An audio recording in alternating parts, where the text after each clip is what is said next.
Hey guys! Tonight we drift into the hush of canvas tents and smoky skies, where soldiers of the Civil War curl their fingers toward warmth that wasn't always found in the embers. You ease yourself down beside the fire, hearing the creak of damp logs, smelling the acrid sweetness of burning pine, and catching the low murmur of voices that carry just beyond your hearing. It is night, 1862 maybe, though you don't bother fixing the date. War blurs time. You lean closer, realizing that not every whisper around these fires is about troop movements or rations. Some of it is softer, tenderer, and frankly, a little dangerous. You probably won't survive this century, let alone this war, but somehow love insists on poking its head through the mud anyway. So before you get comfortable, take a moment to like the video and subscribe, but only if you genuinely enjoy what I do here. And if you're feeling generous, drop a comment with your location and local time. I love seeing where these late-night wanderings reach. Now, dim the lights, maybe turn on a fan for that soft background hum, and let's ease into tonight's journey together. You sit among the soldiers, noticing how the flames sketch every face into deeper lines than daylight dares. The official chatter has faded. This is the hour when boots come off, belts are loosened, and the edges of discipline slacken. Soldiers roast bits of salt pork, pass tin mugs, and quietly nurse blisters. But beneath the casual chatter, there are sidelong glances, the occasional laugh that lands with more weight than the joke deserved, and the kind of silence where words are less necessary than presence. The truth is, war doesn't just destroy, it reshapes. You've heard the mainstream fact that camp life was long stretches of boredom punctuated by sudden bursts of terror. Soldiers read newspapers weeks out of date, played cards, and waited for orders. That monotony bred closeness, bonds that sometimes blurred the tidy categories officers insisted on. And if you listen closely, you catch the slip of a hand lingering on another's shoulder longer than friendly habit should allow. Of course, not everyone noticed, or maybe they pretended not to. Civil War camps were chaotic mixtures of boys barely out of school and men already grizzled. With thousands packed together, privacy became a myth. Quirky fact: soldiers often joked about spooning in their tents simply for warmth. 2, sometimes 3 men lying side by side to chase off the cold. They insisted it was practical, nothing more. Yet when morning came, some didn't rush to pull away. That kind of intimacy left traces that lingered beyond shivering necessity. Historians still argue whether those moments were pure survival, or whether hidden affections quietly thrived under the blanket excuse of cold nights. The line blurs, and you, crouched by the fire, can feel both explanations weaving into one. You glance at the officers' tents, grander by only a thread, but enough to remind everyone of hierarchy.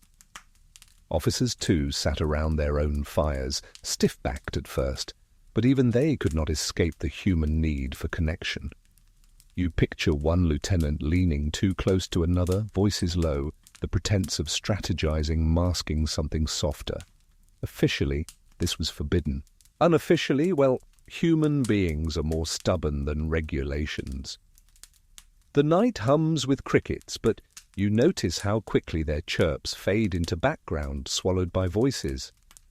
One soldier recites a poem he half remembers from school, botching a line but covering it with a grin. Another teases him, though the teasing sounds suspiciously like admiration. The group laughs, and yet you see 2 pairs of eyes refusing to break contact, even through the noise. You find yourself tugged into their world, a place where every whisper is risk. It's easy to forget that the Civil War wasn't fought only with muskets and cannons, but with invisible battles over longing, propriety, and the desperate need for solace. Soldiers understood death could arrive before sunrise. In that knowledge, clinging to someone, even someone forbidden, felt less like rebellion and more like sanity. A joke floats over the fire, something about the army's rations being so bad, even hogs filed complaints. The men chuckle, and you do too, imagining a pig scratching out a letter to the quartermaster. But under the laughter, one man nudges another, a small touch unnoticed by most. That's the kind of thing you've come for, the tiny sparks no official report would ever record.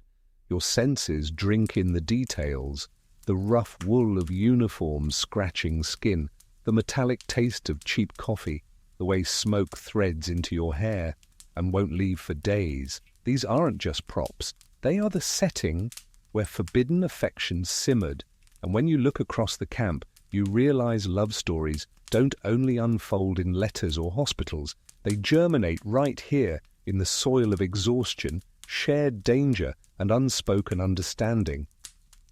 One soldier sighs, tipping back his head to watch the stars. "Reckon they're watching us?" he murmurs, perhaps meaning family far away, or perhaps not. The man beside him shrugs, then lies down close enough that shoulders touch. A normal gesture?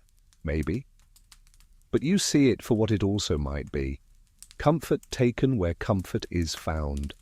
By now the fire has died lower, casting shadows that deepen every secret. The voices drift softer until they're only murmurs and half-breathed laughs. You find yourself lulled, as if you too might curl into the warmth, unbothered by whether anyone judged. In this moment, the war outside these flames feels far away, and all that matters are the whispers of soldiers daring to reach for connection in the dark.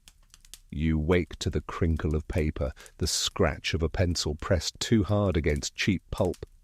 Around you, the camp is still half asleep, but some soldiers are already hunched over, scribbling furiously before the bugle can call them away. Letters, always letters, folded tight like fragile treasures. You watch one man carefully lick his thumb, smoothing a wrinkle as if the words themselves might break if handled roughly. These are lifelines, and every soldier knows it. You've read the statistics. Tens of thousands of letters traveled back and forth each day of the war. The U.S. Post Office was overwhelmed, moving mail sacks by wagon and train, making sure words could leap across battle lines faster than armies could march. That's your mainstream fact. Whole networks bent just to keep love, family, and memory stitched together. Without letters, soldiers said, morale would collapse faster than a tent in a storm. But the words weren't always what they seemed. You notice one private folding his paper with a sly smile. He tucks it deep in his haversack, away from curious eyes. When the envelope later travels north, the censor may glance at it, making sure no military secrets are spilled. But censors don't always catch a hidden code. That's the trick. Soldiers grew clever. Some wrote in metaphors, others in cipher. "The weather has been fine, though the nights grow colder," might read, like idle small talk. To the right pair of eyes, though, it whispered, "I miss your warmth beside me." You lean closer, and the smell of ink mingles with bacon grease from breakfast. Another soldier dips his pen again, the nib scratching as he scrawls a line that sounds almost ordinary. "I long to see you again after this business is done." But his cheeks are flushed, and you sense this isn't meant for the sweetheart in a bonnet everyone assumes waits at home. No, this is for someone here, in camp, a fellow soul just a tent away. Writing it down becomes both risk and release. Historians still argue whether these coded letters were simply brotherly affection couched in flowery 19th century language, or whether they masked romances that could never be named. The debate rages in academic journals, but you, sitting cross-legged in the dirt, can almost feel the tremor of hands folding paper that carries far more than strategy or family news. A quirky tidbit slides into your thoughts. Soldiers sometimes used acrostics, spelling hidden words by arranging the first letters of each line. It could pass unnoticed by anyone not looking closely. Imagine slipping the word love down the margin of what appears to be a dull letter about troop rations. To a censor, nothing amiss. To the recipient, a secret thrill. The morning grows louder now, pots clanging, boots shuffling, orders shouted. Still the letter writers cling to their task, sealing envelopes with candle wax, stamping them with whatever token they can find. One man ties a string around his packet, muttering that it keeps the words tighter inside. He tucks in a pressed flower, brittle, but still carrying a faint scent of meadow. Not the kind of token you expect from a battlefield, but war makes people desperate to cling to softness. You watch another soldier pause, his pen hovering. He bites his lip, then scratches out a line, leaving a black blotch. Maybe he almost wrote something too bold, too revealing. You imagine the crossed-out word was a confession, one that might have cost him dearly if discovered. He sighs, shakes his head, and continues with safer talk about drills and weather. But the feeling remains, hidden in the smudge. And there's the humour too. One man chuckles as he seals his note. "Told her I ate well," he says, patting his empty belly. His friend laughs, adding, "Wrote the same. Told mine the bacon was thick enough to choke a hog." Truth is, rations were thin, sometimes crawling with weevils. But who wants to admit misery in a love letter? Still, if you squint at their grins, you see something else, a shared joke that isn't just about bacon. It's about telling lies together, about guarding each other's secrets even when unspoken. By midday, couriers gather the packets, tucking them into sacks. Horses paw the ground, impatient for the ride. The letters will scatter across states, some carried safe to their destinations, others lost in rivers or burned in ambushes. But the ritual repeats every day, as steady as breathing. Soldiers could lose everything else, their blankets, their boots, but not their letters. You find yourself musing, maybe the letters weren't just bridges to faraway sweethearts. Maybe they were mirrors, too, ways of writing down feelings that couldn't be said aloud, even in whispers. The act of folding, sealing, sending, it wasn't just communication, it was survival of the heart. The bugle finally calls, sharp and shrill, and the letter writers scatter, tucking envelopes close to their bodies as if they were weapons. You rise with them, feeling the weight of unsent words, knowing that behind each scrap of paper lies a truth, sometimes shared, sometimes hidden, but always pulsing with life stronger than gunpowder. The bugle fades, and with it the idle warmth of letters. You find yourself standing among rows of men tightening belts and slinging rifles, but your eyes aren't on the muskets. They're on the glances darting sideways. Quick, stolen, and if you weren't paying attention, you'd miss them entirely. In the heat of the day, or the haze of battle, those glances become something sharper than words. You've read the official reports. The Civil War produced some of the deadliest battles in American history. Gettysburg, Antietam, Shiloh, all names etched in granite and memory. Mainstream fact, at Antietam alone, 23,000 men fell in a single day, the bloodiest in U.S. history. Yet for every musket fired, there was a heartbeat carrying something quieter. Affection tucked inside stolen moments. On the battlefield, there is no privacy, but paradoxically, there is also no time to question small gestures. You watch as a soldier crouches beside his comrade, pressing a canteen to cracked lips, fingers lingering just a second longer than necessary. Dust swirls, cannon thunder rattles the earth, but here, between these two, the world narrows. One whispers something you can't quite hear, and the other's laugh is so small it could vanish in the roar. But it doesn't. It cuts through, bright and defiant. Quirky fact, soldiers often claimed they could recognize their comrades even through thick smoke, simply by the way they moved or shouted. Imagine that intimacy, the tilt of a head, the rhythm of a stride becoming as familiar as handwriting. In the blur of battle, that recognition could save a life, or at least feel like salvation. Historians still argue whether the language of comradeship, my dearest companion, my beloved brother-in-arms, was purely rhetorical or a mask for something deeper. 19th century men wrote with florid affection, a style modern readers might misinterpret. But when you're watching these glances yourself, you don't need footnotes.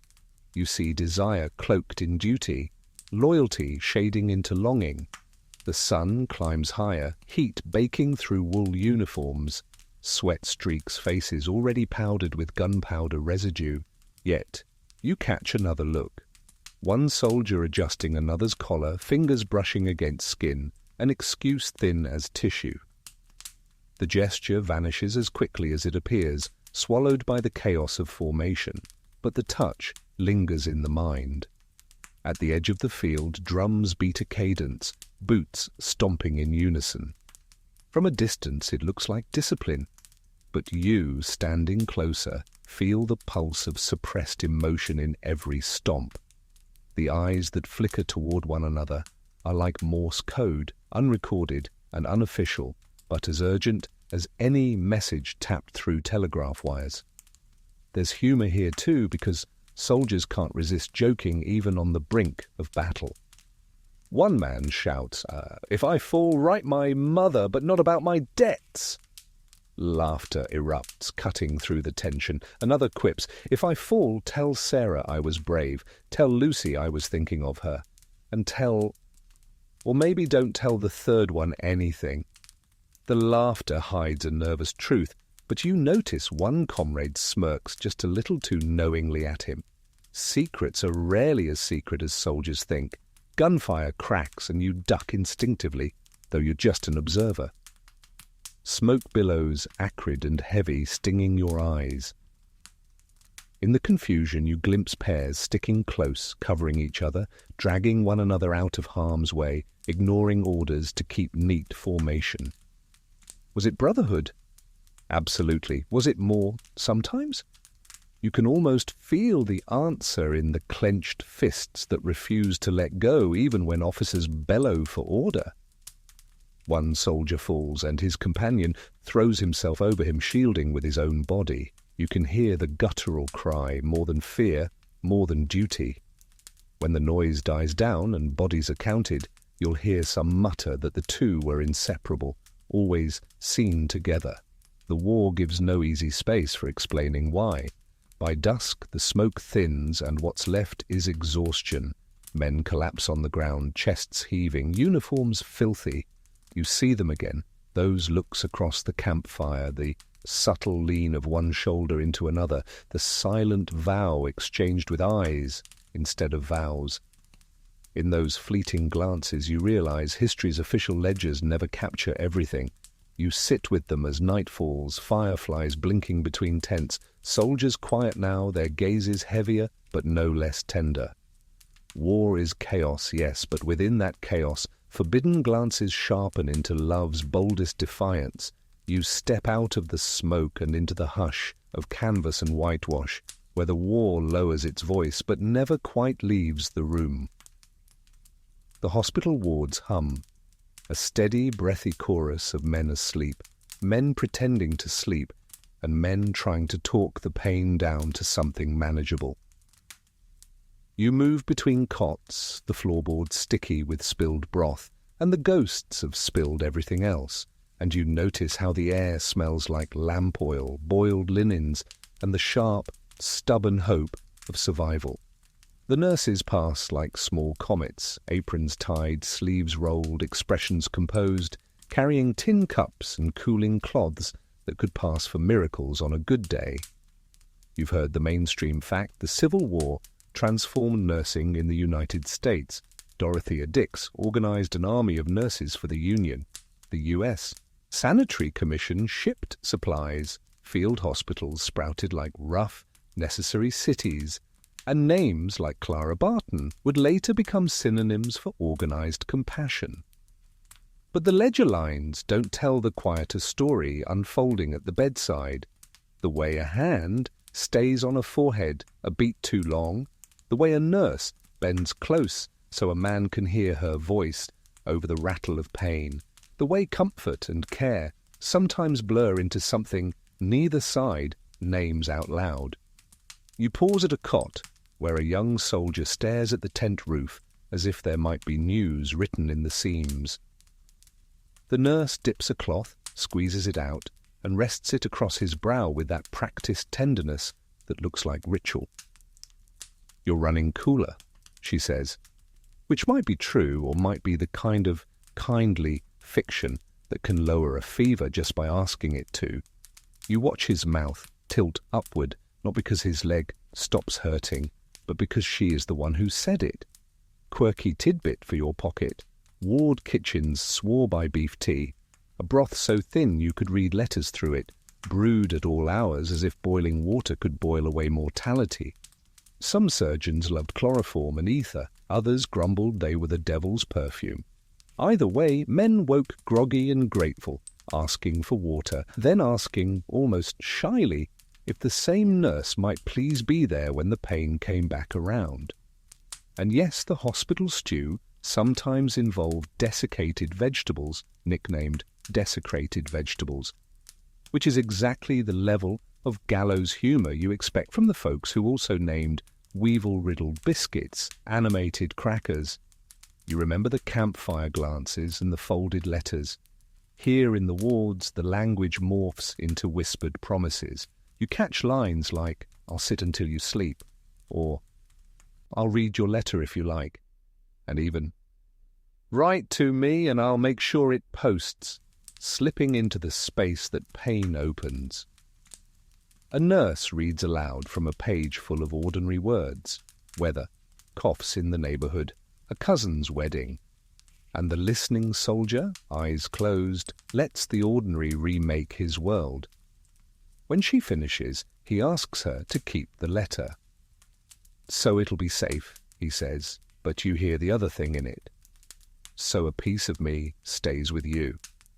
Historians still argue whether these bedside affinities were strictly professional kindness, or whether some became attachments that crossed the invisible line.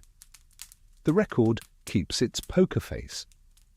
Diaries mention "my good angel" and "that kind voice" and "she knows," and then the ink stops right there, coy as you please. And it isn't all women either. Orderlies, stewards, and convalescent soldiers tended one another, trading the spooning for warmth logic of the tents for a new logic of watchful nights, of holding a cup to someone else's lips and feeling that tug in your chest when he says thank you, like it's the most intimate word earth ever minted. You linger by a row of cots where the Sisters of Charity move with quiet efficiency, starched veils crisp as folded flags.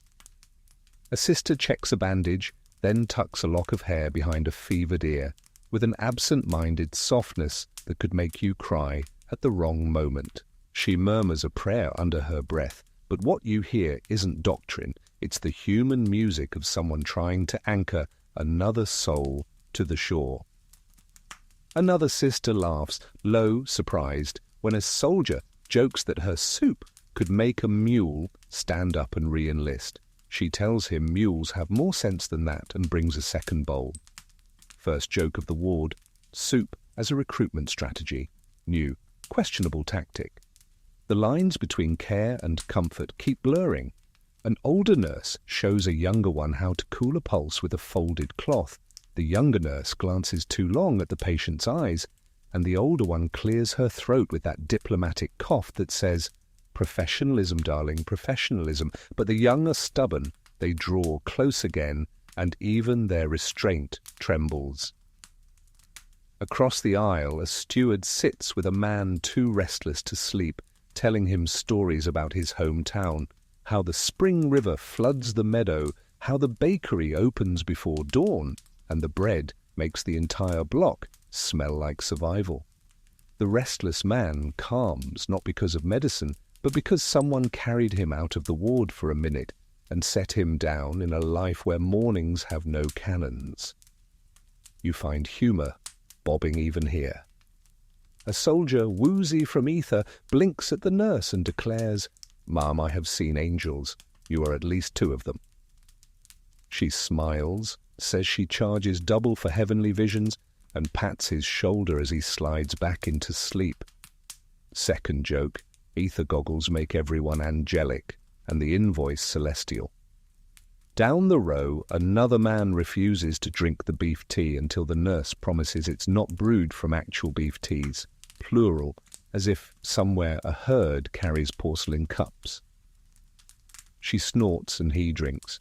Third joke, the dairy industry and the tea industry send their regrets. Not everything leans sweet. Outside you hear the saws bite, but no gore here, just the fact of it. The way necessity strips the world down to yes or no. Inside, the hush deepens, and a soldier reaches for the nurse's hand, not tugging, just weighing his fear against the comfort of a warm palm. She lets him hold on.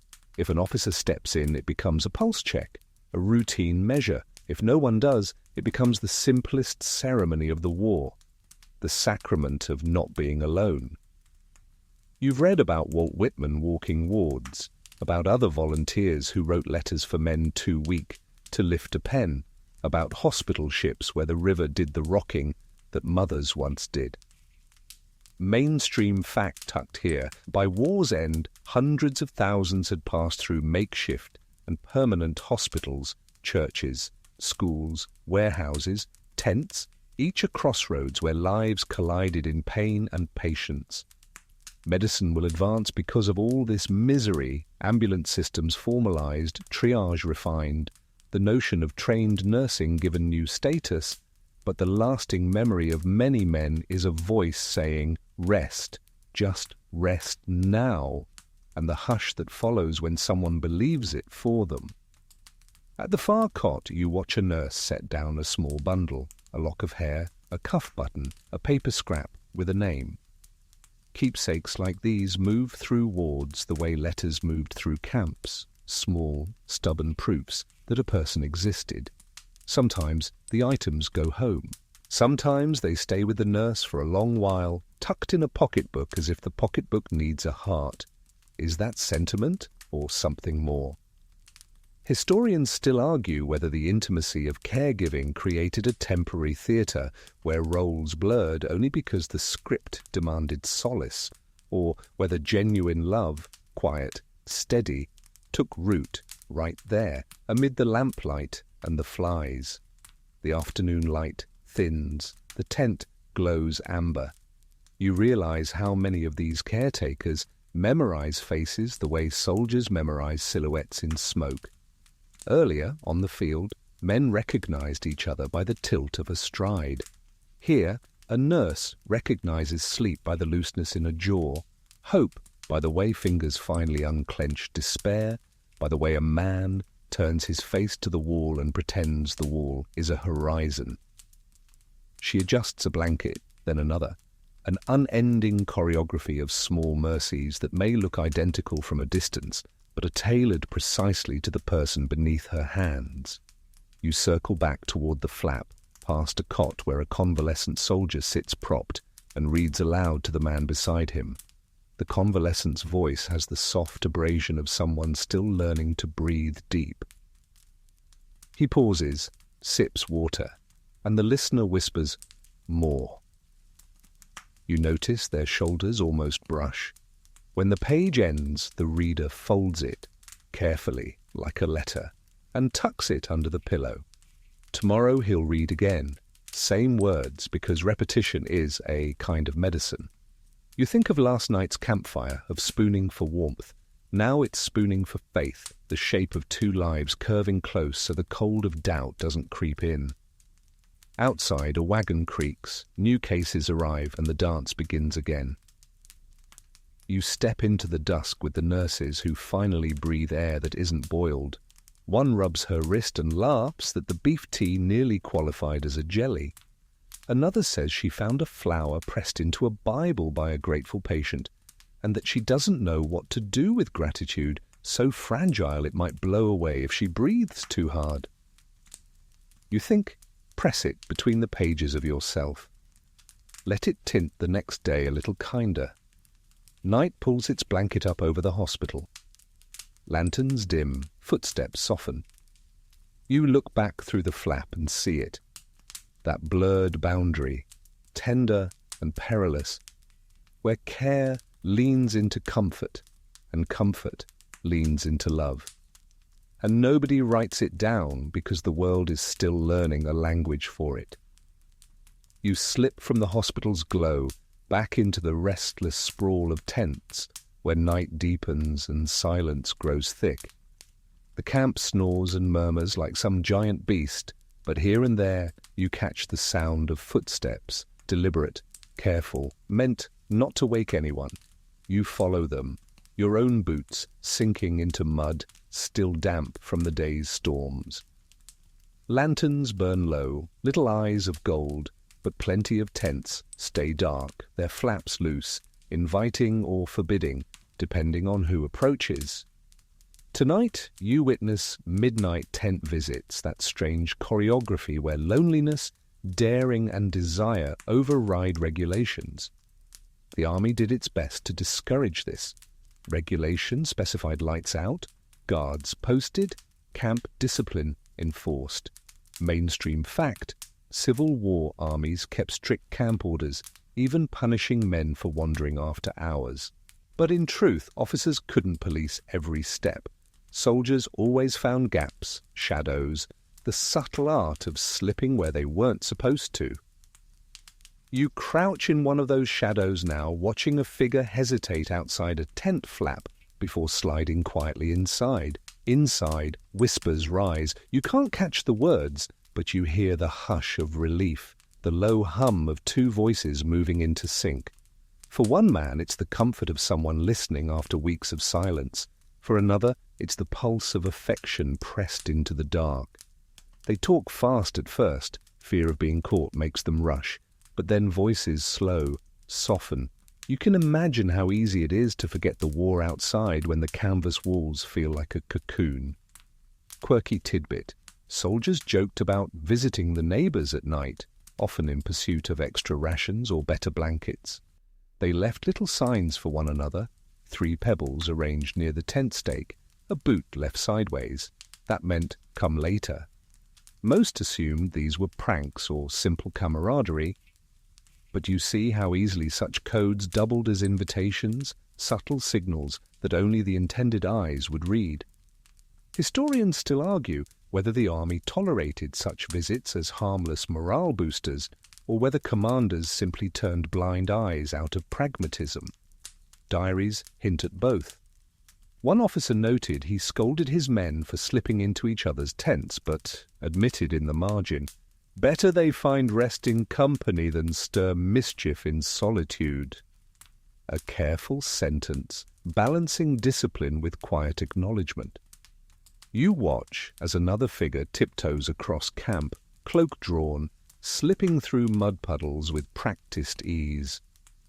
He pauses when a sentry passes, then moves again, ducking low, finally disappearing into a tent where laughter greets him. Not raucous laughter, too dangerous, but the muffled kind, stifled with a hand, 2 voices meeting like flint and steel. The camp itself seems to collude. Rain drips off tent ropes, covering the sound of shuffling boots. Horses shift in the corral, their snorts masking human noises. Somewhere, a fiddle plays softly, notes curling into the night like a distraction. You realize how war's chaos ironically provides cover. With so much noise, so much movement, the heart's small rebellions can hide in plain sight. And here comes the humor. You can't help it. One soldier, creeping back to his own tent after such a visit, stumbles over a cookpot, sending beans scattering. He mutters a curse under his breath, then adds, "Tell nobody beans can ambush a man better than rebels."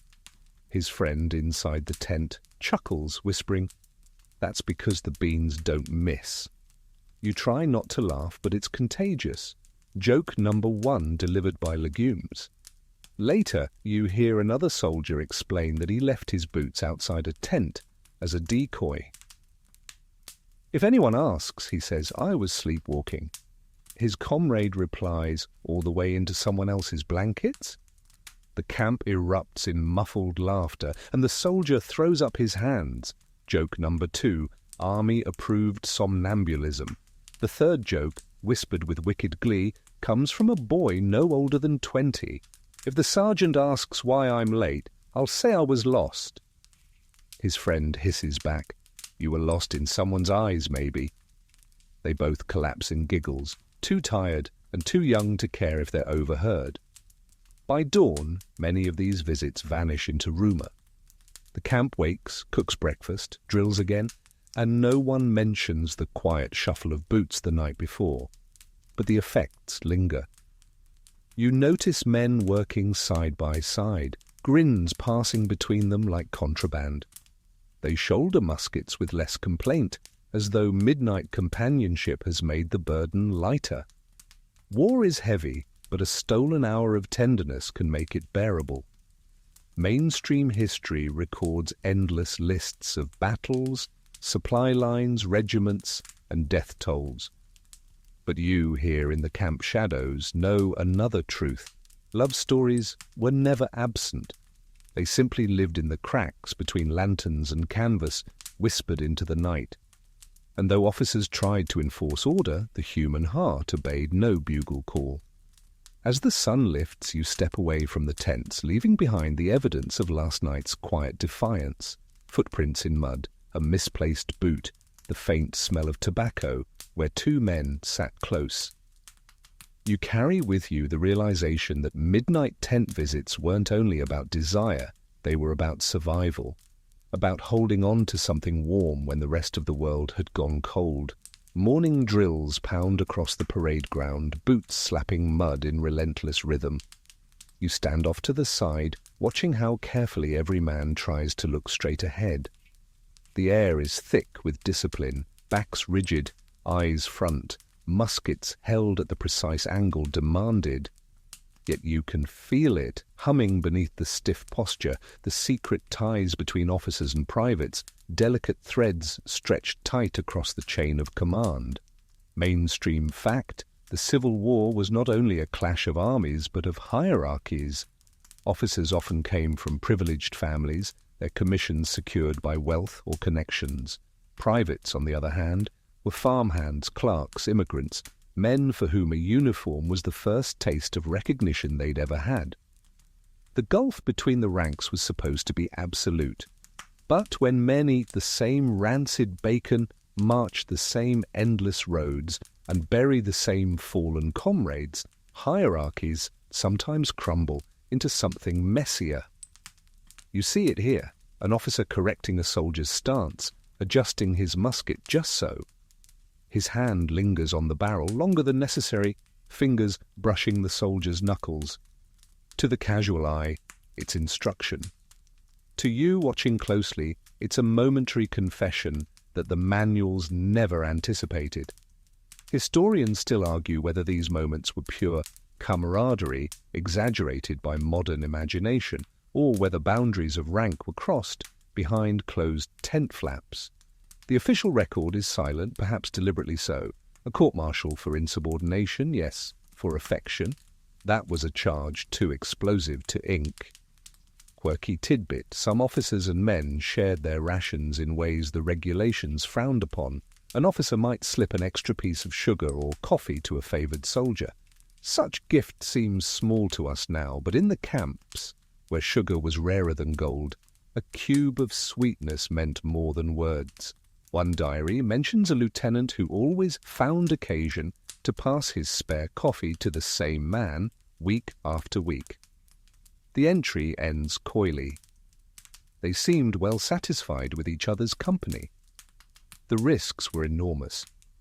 For an officer, discovery meant disgrace, perhaps dismissal. For a private, punishment could range from lashes to labour detail to outright expulsion.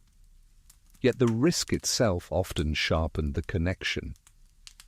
You can feel that thrill, an illicit glance across the drill yard, quick as a musket flash, the kind of look that says, "I see you, even if I must pretend not to." Later, as drills end, you notice how soldiers scatter. One officer calls a private aside for further correction. The others grin knowingly, rolling eyes. Everyone pretends it's instruction, but you see how the private straightens not in fear, but with a smile tugging his lips. They vanish into a tent, and the camp resumes its rhythm. Here comes the humour, because soldiers never resist it. A corporal mutters to his friend, "Funny how Lieutenant keeps correcting Johnson. Fella must be the most hopeless musket-holder in the regiment." The friend snorts. "Or maybe he just likes the view." Joke number 1, musket drills doubling as flirtation practice. Another private, watching the pair disappear, sighs dramatically and says, "If he calls me for correction, I'll faint dead away." The others laugh, one adding, "You'd faint if he called you to clean his boots." Joke number 2, the universal comedy of boot duty. That evening, around the fire, someone quips, "If the captain gives me one more lecture about posture, I'll marry the man out of spite." The group roars. Joke number 3, military matrimony as punishment for endless instruction. But behind the humour is a truth that discipline can't stamp out. In an army where lives depended on obedience, affection between officer and soldier threatened to unravel authority itself. Yet paradoxically, it also stitched the fabric tighter. A private might fight harder knowing the officer he loved was nearby. An officer might shield his favourite from danger more fiercely than regulations allowed. These secret ties, hidden beneath salutes and orders, sometimes proved stronger than any oath. You linger as night falls, watching one officer pace near the edge of camp. A soldier approaches, offering a flask. They share it in silence, shoulders brushing. Rank vanishes here, dissolved by firelight and fatigue. For a moment, they are simply men in need of comfort. Tomorrow, the officer will bark commands again, the soldier will salute, and both will pretend nothing has passed between them. But you, standing close, know that unspoken connections carry through every order, every glance, every heartbeat. The chain of command may hold the army together, but forbidden bonds, quiet, perilous, and deeply human, hold these men together through nights darker than any regulation ever planned for. The bugle's echo fades, and with it the rigid postures of the day. Soldiers peel off their jackets, toss aside belts, and slump onto logs and bedrolls, suddenly ordinary again. The twilight belongs not to officers or sergeants, but to the ghosts of sweethearts waiting back home, though some of those ghosts are more fiction than fact. You linger close, noticing how often men pull folded papers from breast pockets, reading by lantern glow. They murmur words softly, lips tracing lines written in delicate loops, pretending the voice of a woman carries across the miles. Mainstream fact, nearly every Civil War soldier was expected to maintain correspondence with someone back home, wife, fiancé, mother, or sister. Families demanded it, and communities judged harshly if a man left his sweetheart without news. The soldier's letter became a ritual, sometimes printed in hometown papers, sometimes passed around the family table. Yet behind that facade of devotion, you catch a double life unfolding. One private reads a letter aloud to his bunkmates, filled with talk of apple orchards and wedding plans. They nod, smiling, though you see his eyes keep straying to the soldier sitting nearest. When the reading ends, he folds the paper too quickly, tucking it away like a shield. Later, when the others sleep, he leans closer to that neighbour, whispers something soft, and receives a smile that no orchard back home could have coaxed. Quirky tidbit, many soldiers carried sweetheart pins or daguerreotype lockets, tiny portraits of women in stiff collars. Some were genuine, others borrowed or bought at random simply to quiet questions. A photograph in your pocket kept suspicions away, even if the real object of your affection sat polishing a musket right beside you. Historians still argue whether soldiers' outward devotion to women back home was entirely sincere or partly camouflage for hidden ties in camp. The letters survive, often flowery and sentimental, but few reveal what hearts kept hidden. One diary from a Union soldier mentions how he wrote dutiful notes to his betrothed while feeling far more keenly the absence of J, comrade whose tent stood just 2 flaps away. Was it platonic? Was it forbidden love? The ink refuses to tell, but the hesitation between sentences says plenty. Around the fire, the contradictions play out like theatre. One man brags of his fiancée's beauty, another teases that she must be made of imagination.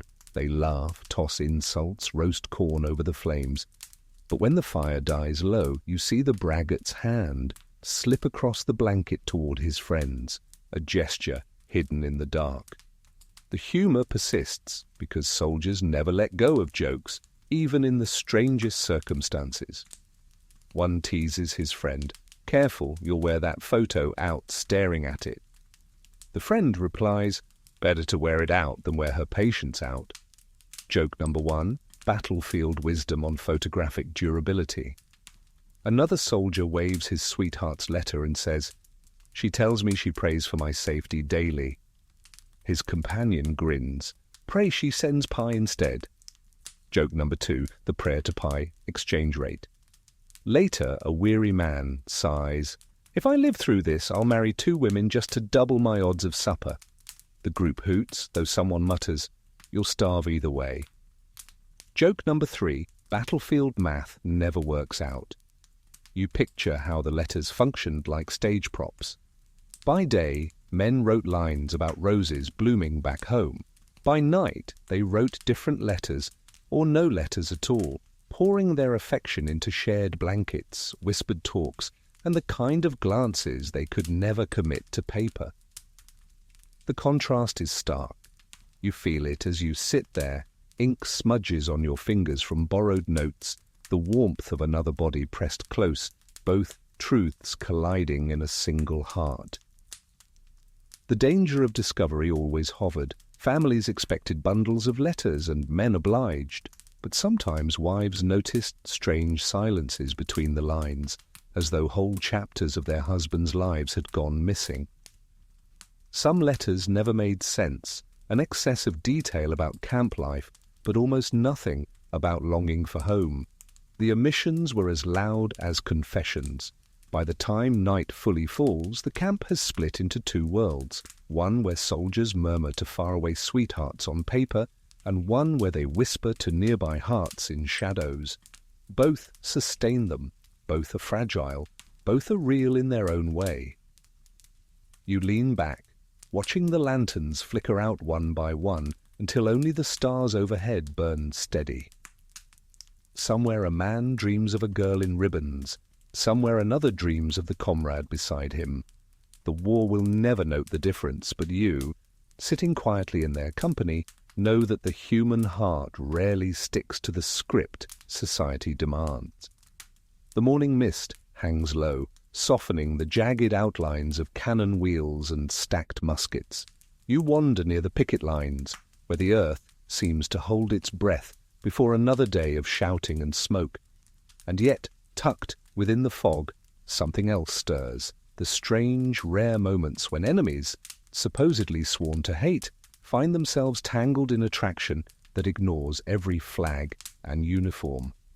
Mainstream fact throughout the Civil War, opposing pickets sometimes called out across the no-man's land, trading jokes, insults, or even small goods.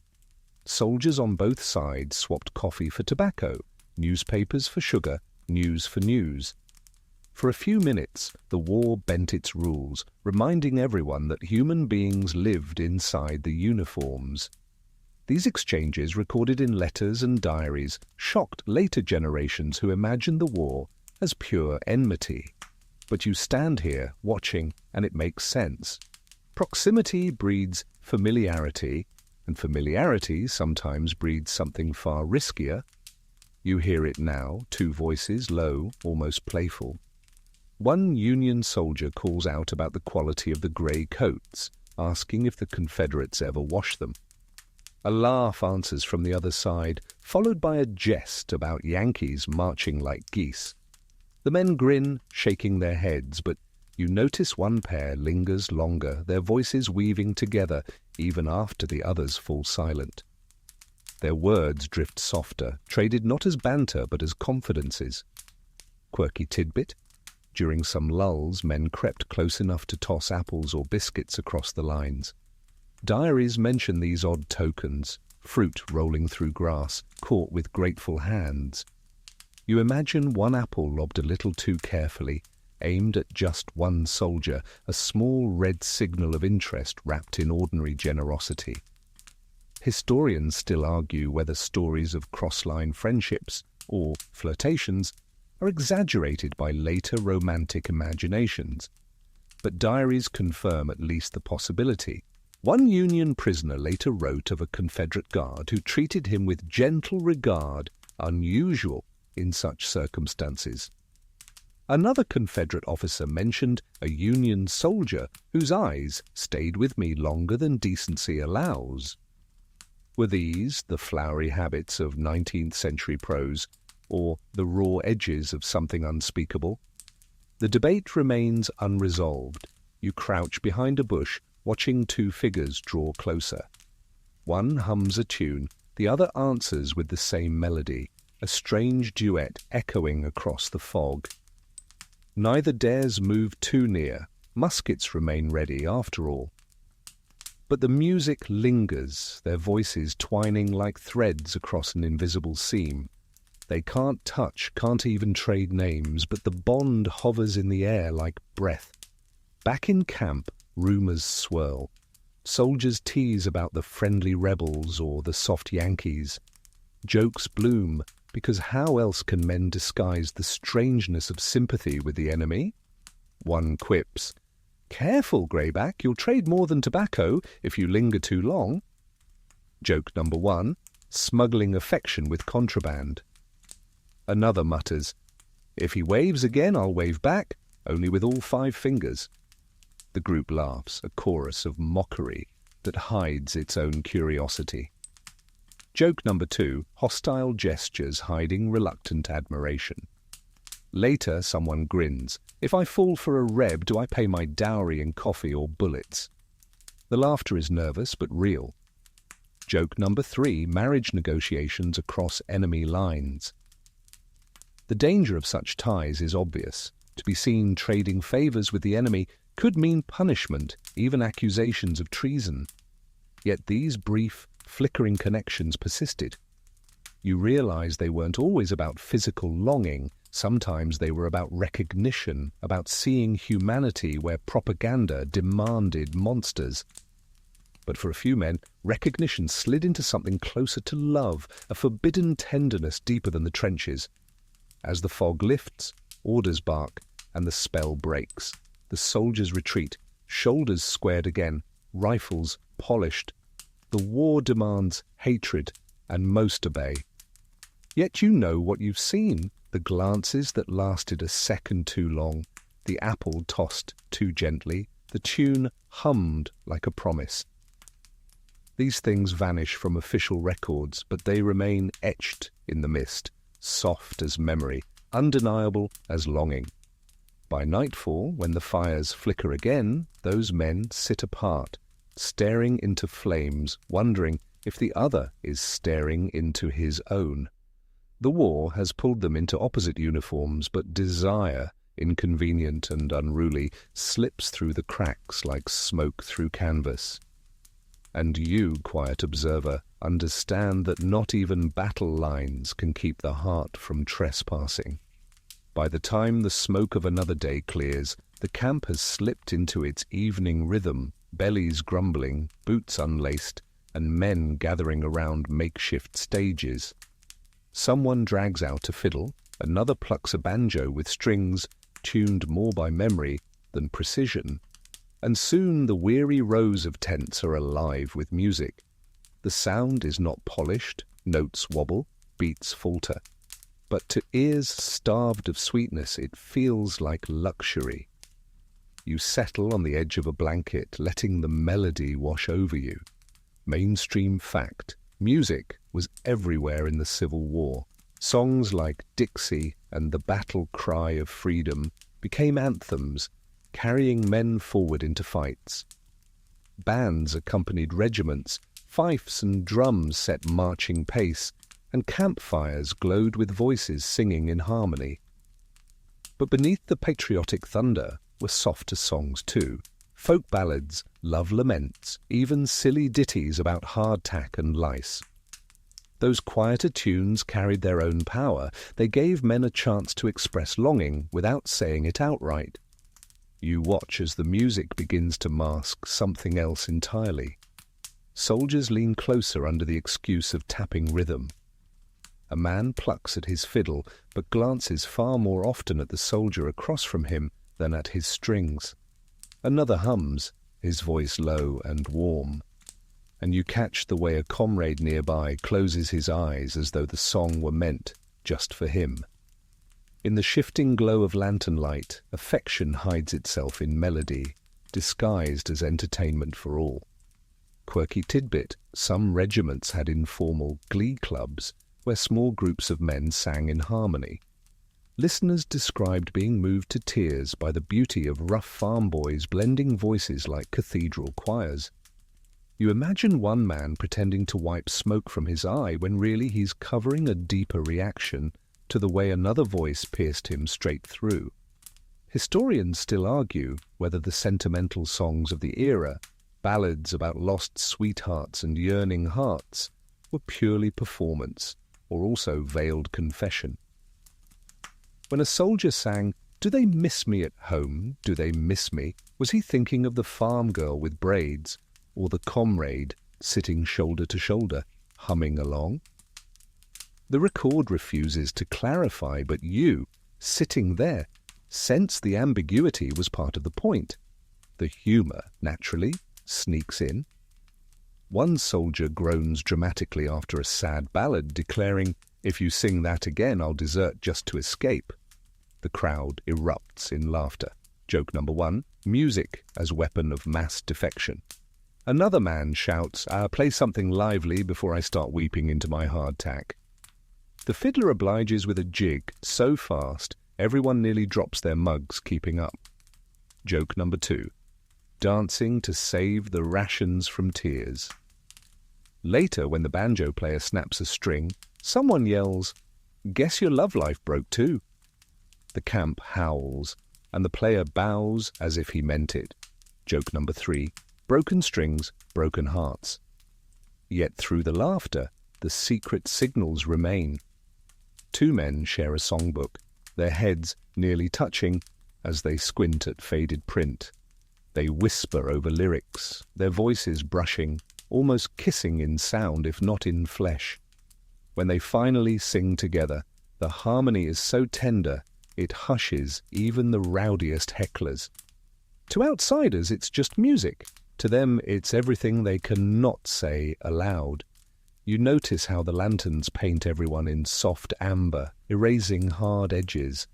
The music blurs the distance between uniforms, between duties, between what society demands and what hearts insist on. Even the officers, standing stiffly at first, eventually tap boots against the dirt, disguising rhythm as discipline. But you can tell some of them too are carried by the tide of music into places they dare not name. The night grows late, the banjo falls quiet, and the fiddle trails off on a note that hangs like a sigh. Soldiers shuffle back to their tents, but pairs linger, two men whispering, humming snatches of melody back and forth like private passwords. You catch one softly echoing the other's tune as they disappear behind canvas. To most, it's just music fading into night. To you, it's the lingering echo of hearts hiding inside harmony. When you finally lay back in the grass, the last notes still hum in your chest. They aren't just sounds, they're secret declarations coded and safe within the excuse of song. The war will march again tomorrow, drums beating harsh, but tonight, beneath the stars, the soldiers found another kind of drum. The pulse of affection tucked neatly into the folds of music. You wander to the enlistment tables where dust rises with every boot, and names become uniforms in a matter of minutes. You've learned to watch the edges, the places where the rules fray, and there, in the bustle, you notice a figure keeping their hat brim low, voice pitched a shade too gravelly, shoulders squared by sheer will. You blink, and suddenly you're seeing what many men never did, women in disguise, daring souls who pull on trousers and aliases to march, fight, and, yes, love beside unsuspecting comrades. Mainstream fact slides into place. Historians estimate that several hundred women served disguised as men in the Civil War. Some put the figure above 400, others higher, signing muster rolls as Frank, Harry, Jack, or any name that fit the cut of a coat. They learned to bind their chests with linen, walk slightly bow-legged, adopt a habit of spitting for theatrical effect, and perfect a handshake that landed like a nail. The Army's medical exams were brief or non-existent at many recruiting stations. Bounty money spoke louder than modesty. If a recruit could shoulder a musket and keep in step, most officers didn't squint too closely. You trail one such recruit, call him Private Thompson for now, through the clamour of new-issue clothing. The quartermaster tosses trousers, a shell jacket, boots that pinch, a cap that smells of old sweat and new dye. Thompson keeps the hat low, the answer's curt. You can almost feel the thrum of relief when no one lingers with questions. Outside, sunlight flares on brass buttons, and Thompson exhales a breath that might be the first easy one in weeks. Quirky tidbit. Some disguised women practiced shaving without a blade, just the motions, so barracks gossip wouldn't grow suspicious. Others smudged a bit of lampblack on the upper lip for a late-day shadow. The trick wasn't perfection, it was rhythm. If you repeat any ritual often enough, people stop seeing it. In camp, you watch Thompson learn the choreography of masculinity the way you once watched nurses master the choreography of mercy. Shoulders back, steps wide, laughter slightly louder than necessary. But disguise isn't only posture, it's proximity. The barracks teach closeness that peels away pretense. Men dress, bathe, snore, complain, spoon for warmth when cold snaps bite through canvas. Remember that spooning? Here it becomes both danger and test. Thompson learns to sleep at the edge of the bedroll cluster, to wake quickly if someone rolls near, to cough at opportune moments, to joke about animated crackers with the rest, so no one notices the way hands keep to themselves a fraction too carefully. You drift through weeks that tighten bonds like rope. Drills bruise shoulders, rations fail to fill bellies, and music at dusk softens everyone just enough to let secrets breathe. In that softening, Thompson finds a comrade whose laugh lands like a campfire spark. They share coffee when sugar's a rumour, they trade letters when ink runs low, they hum the same tune once, twice, until it belongs to both. Desire stalks the perimeter, careful as a sentry, and you feel it circling. Equal parts solace and risk. Historians still argue whether the best-known memoirs of women soldiers, some written long after the war, embellished more than they revealed. Was every duel fought, every capture escaped, every romance confessed, as vivid as the page claims?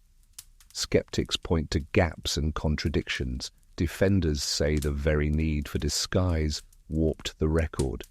You, standing close, don't need a footnote to believe. The barracks themselves make the case.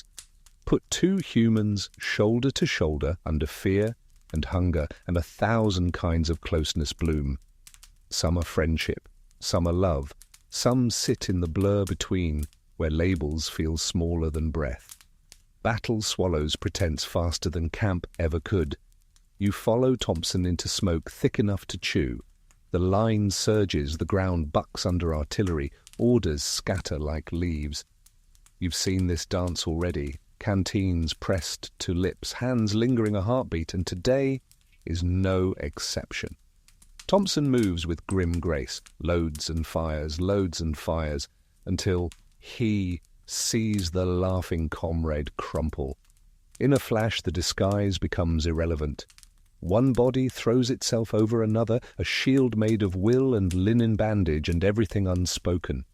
When the dust veils the moment, you hear the same small guttural sound you heard in Section 3, the one that meant more than duty.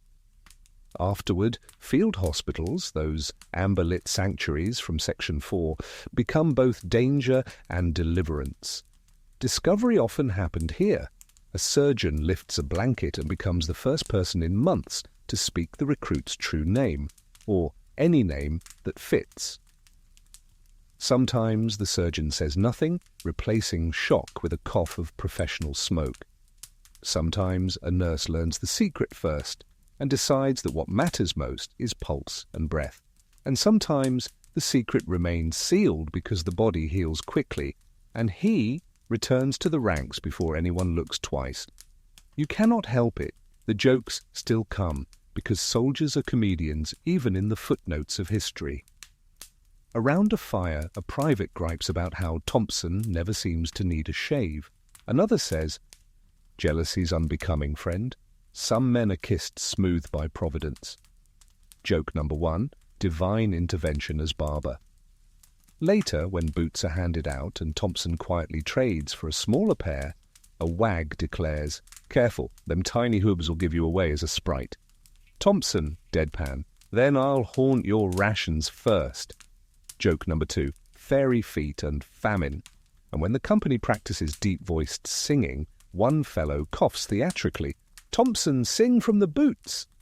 Thompson replies, "I would, but these are new and shy." Laughter ricochets. Joke number 3, bashful footwear on lead vocals. Names drift through your mind like signals. Sarah Edmonds passing as Franklin Thompson, serving as soldier, scout, and nurse. Loretta Janeta Velasquez, claiming the persona of Lieutenant Harry T. Buford, her narrative still a battlefield for scholars. Frances Clayton said to have fought beside her husband, trousers buckled over grief, and the long-lived Albert Cashier, born Jenny Hodges, who carried the disguise far beyond the war, living the rest of a life in the shape chosen under fire. Mainstream fact nested here. Pension files, hospital ledgers, and post-war court records contain enough traces to prove the phenomenon wasn't rare accident, but stubborn pattern. The paper trail is ragged, but it's real. Back in the company street, Thompson and the laughing comrade share tasks that look ordinary until you watch the timing.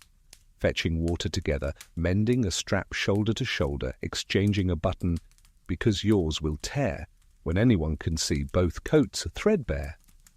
These are not grand gestures, they are the inch-by-inch architecture of intimacy. At lights out, they whisper, too soft for the sergeant, just loud enough for two hearts to keep time. Does the comrade know? Sometimes yes, sometimes no, and sometimes the question dissolves because the word knowing can't carry everything that matters. You remember the riverbanks where spies traded romance for information, the prisoner pens where despair made tenderness burn bright, the theatre tents where laughter cloaked long looks. Here, disguise folds all those threads into one cloth. Love isn't only forbidden by custom, it's camouflaged by costume. Even the acts of care, tightening a sling, sharing the last coffee grounds, become double-coded, at once comradely and something else that neither dares name.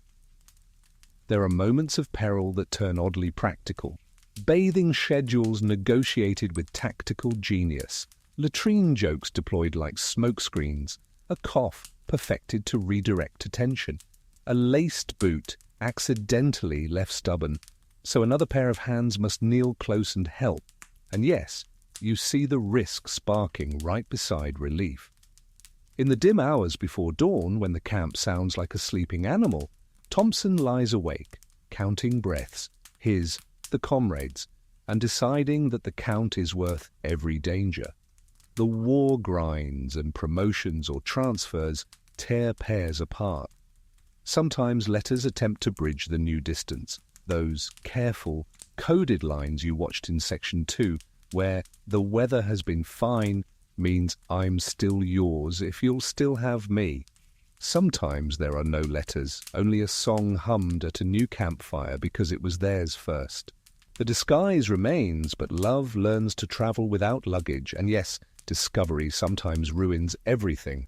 A commanding officer sputtering, a court of inquiry, a discharge that reads like erasure. But even these endings refuse to stay tidy. There are stories, quiet, unrecorded, of comrades who turned their backs not in scorn but in fierce protection, of surgeons who miswrote a pronoun, of chaplains who learned, at last, the ministry of silence. Historians still argue whether these mercies were common or wishful thinking. You can only answer with what you've seen across these nights. People, when pressed by war, often choose the kindest available lie. Dusk lays a hand on the camp, and the banjo from Section 9 returns, gentler now. Thompson sits with the comrade, ankle to ankle, as if the touch were an accident the universe keeps repeating. The melody curls upward, and the two of them hum the harmony they built the first week they dared to share breath. No vows, no papers, no witnesses, but you and the listening dark. The fan of the night wind lifts canvas, and for a heartbeat the disguise flutters, but the love beneath does not. When the song ends, they rise, stretch, and separate by inches, not miles. Tomorrow will bring orders, mud, coffee thin enough to read through, and the slapstick theatre of passing as one thing while being another. But tonight, between lamp-black shadows and lamplight truth, you understand. Some soldiers wore uniforms, others wore uniforms and a second skin of courage, stitched out of longing. And in that second skin, love marched beside them, step for dangerous step. The war keeps grinding forward, but not every battlefield moment is written in smoke and cannon fire.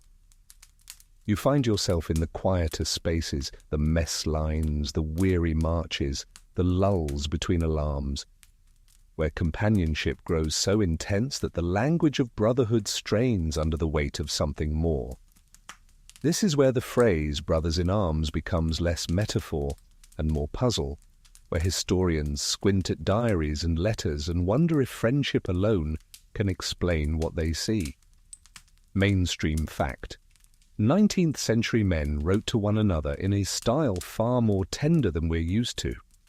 Letters between friends often brimmed with endearments. My beloved, my dearest companion, yours forever. Phrases that to modern eyes read like declarations of romance. Many scholars insist this was simply the norm of Victorian sentimentality. Yet when you stand in the barracks tonight, watching the way two men sit pressed shoulder to shoulder, whispering low so only each other can hear, you feel the ink on those pages telling another story. One soldier folds his arms across his knees, head tilted toward the man beside him. They've been inseparable all day, fetching water together, lining up side by side at drill, even chewing the same hardtack as if it were a shared meal. Now, in the dim light of a lantern, one pulls a diary from his pocket. The page is afraid, corners chewed by rain and time. He shows his comrade a line he's written. We are closer than brothers, bound not only by war but by the heart. The comrade chuckles, embarrassed, but leans in anyway, close enough their brows nearly touch. Quirky tidbit: some soldiers actually signed their letters to comrades with phrases like, "Forever yours," or "Kiss me when you read this." Critics today argue over whether to read these literally. Yet soldiers of the time didn't raise eyebrows, perhaps because everyone knew how desperately men clung to each other's presence in war's chaos. Or perhaps, as you suspect, some looked away on purpose, letting affection exist unnamed so long as it kept morale alive. You feel the warmth of their closeness and hear the humour that cushions it. One soldier, tired and aching, mutters, If I die, I'm leaving you my boots. His friend grins. Keep your boots. I'll take your share of rations instead. Joke number 1. Inheritance law, army style. Later, another sighs. We've shared every march and every lice. Guess marriage is the next step. His comrade snorts. Only if you promise to stop snoring. Joke number 2. Matrimonial vows, barracks edition. And finally, someone from the other side of the tent quips, if you two keep whispering like that, I'll start charging you rent. Joke number 3. Barracks landlord humour. Yet behind the laughter lies something sturdier. Soldiers often formed messmate partnerships, not just for cooking, but for survival. They pooled rations, guarded each other's gear, patched clothes, and sometimes even drew each other's pay if one was too ill to stand in line. In records, these bonds appear practical, but you, perched by the tent flap, see the way one man tucks the other's blanket tighter, the way hands linger when they pass a tin cup, the way silence between them feels full, not empty. Historians still argue whether these partnerships were strictly pragmatic or deeply romantic. The truth may be both. War collapses categories. When life hangs by a thread, love doesn't ask permission from language. A friendship can swell into something tenderer without needing to change its name. And when soldiers wrote about brotherhood, they may have meant exactly that, and more besides. You drift with them into sleep. One man rolls closer, settling into the curve of the other's body. It looks like necessity, sharing warmth on a cold night. But you catch the way his hand rests lightly on his comrade's chest, not for warmth, not for duty, but simply to know he is alive. The other doesn't stir, doesn't move away, just breathes in time. It's not a grand gesture, not a scandal to write home about. It's the quiet truth of two men leaning into each other because the world outside their tent is too brutal to face alone. Tomorrow they'll call each other brother. They'll march, fight, maybe die side by side. But tonight, in the amber hush, brotherhood and love blur until the line historians still argue over vanishes, leaving only the steady rhythm of breath and the unspoken vow. I am here, with you, always. The air inside the stockade is heavy with despair, thicker than the smoke of 100 campfires. You walk past rough-hewn walls of timber, hear the rattle of chains, the shuffle of boots dragging through dust. This is a prisoner camp, Andersonville, Elmira, Rock Island, names etched in history for misery. And yet even here, in the most hopeless corners of the war, bonds formed that blurred the lines between survival, friendship, and forbidden intimacy. Mainstream fact, Civil War prisons were notoriously overcrowded. Andersonville alone held over 30,000 men at its peak, crammed into an enclosure designed for half that number. Disease spread like wildfire. Rations shrank to crusts of cornmeal and tainted water. Mortality soared. Soldiers who endured these camps clung to each other fiercely. Without a companion, many simply gave up. With one, they stood a better chance of surviving both the hunger and the loneliness. You see it as you move through the rows of crude shelters, just lean-tos of blankets propped on sticks. Men huddle in twos or threes, not just for warmth, but for sanity. One pair shares every scrap of food, every drop of water, rationing not by fairness but by need. The stronger insists the weaker eat first, though his own ribs jut out like fence rails. You hear him whisper, "Don't argue, you need it more," and the protest that follows is half-hearted, the gratitude in the silence louder than any words. Quirky tidbit: some prisoners carved trinkets, rings from bone, combs from wood, tiny chess sets whittled from scraps. These were more than hobbies, they were tokens exchanged between men who needed reminders that they mattered. A carved ring slipped into another's palm could mean you are not forgotten. A comb gifted to tame filthy hair could mean I still see you as human. To an outside eye, simple gestures. To those inside the walls, love letters in solid form. Historians still argue whether the devotion prisoners showed each other should be read as brotherly loyalty or romantic attachment. Accounts describe men who refused to be separated, who would not leave a comrade's side, even as fever burned him away. One Union prisoner later wrote that he slept each night with my companion's hand in mine, for it was the only warmth left to us. Scholars debate, was this survival necessity or something deeper? You stand here, watching, and you sense the answer is both. The humour, strained but alive, cuts through like a thin beam of light. One starving man jokes, we should open a restaurant. Menu will be corn mush, water, and corn mush again.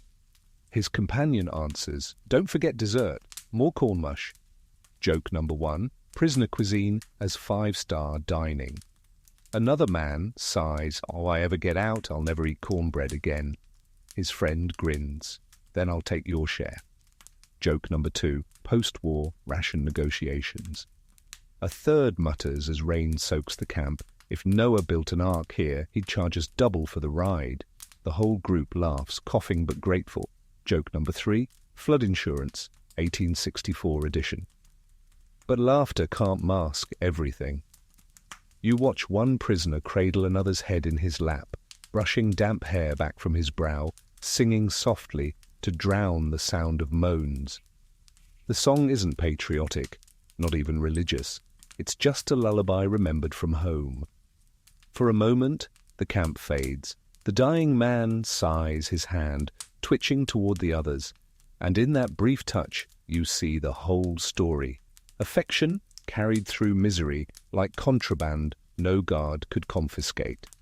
Sometimes guards noticed, sometimes they mocked, sometimes they looked away, perhaps remembering their own longings. Rules blurred in prison camps as easily as on battlefields. Discipline mattered less here than endurance, and endurance came easiest when tethered to another soul. By nightfall, the camp settles into uneasy quiet. You see two figures pressed together beneath a ragged blanket, whispering in voices too faint to catch. Perhaps they speak of survival, perhaps of dreams beyond the walls, perhaps of a life never to be. The candlelight flickers, painting their faces with shadows that look almost tender. In this place of suffering, intimacy is rebellion, a way of declaring we are still human, we are still ours. Tomorrow many will not rise, but tonight, in the bleakest corner of the war, love, unwritten, unrecorded, forbidden, burns steady enough to light even the darkest prison. The war keeps spooling forward like a grim reel, but inside the folds of knapsacks and the cracks of diaries, you find something subtler. Secrets scribbled in ink meant only for trusted eyes.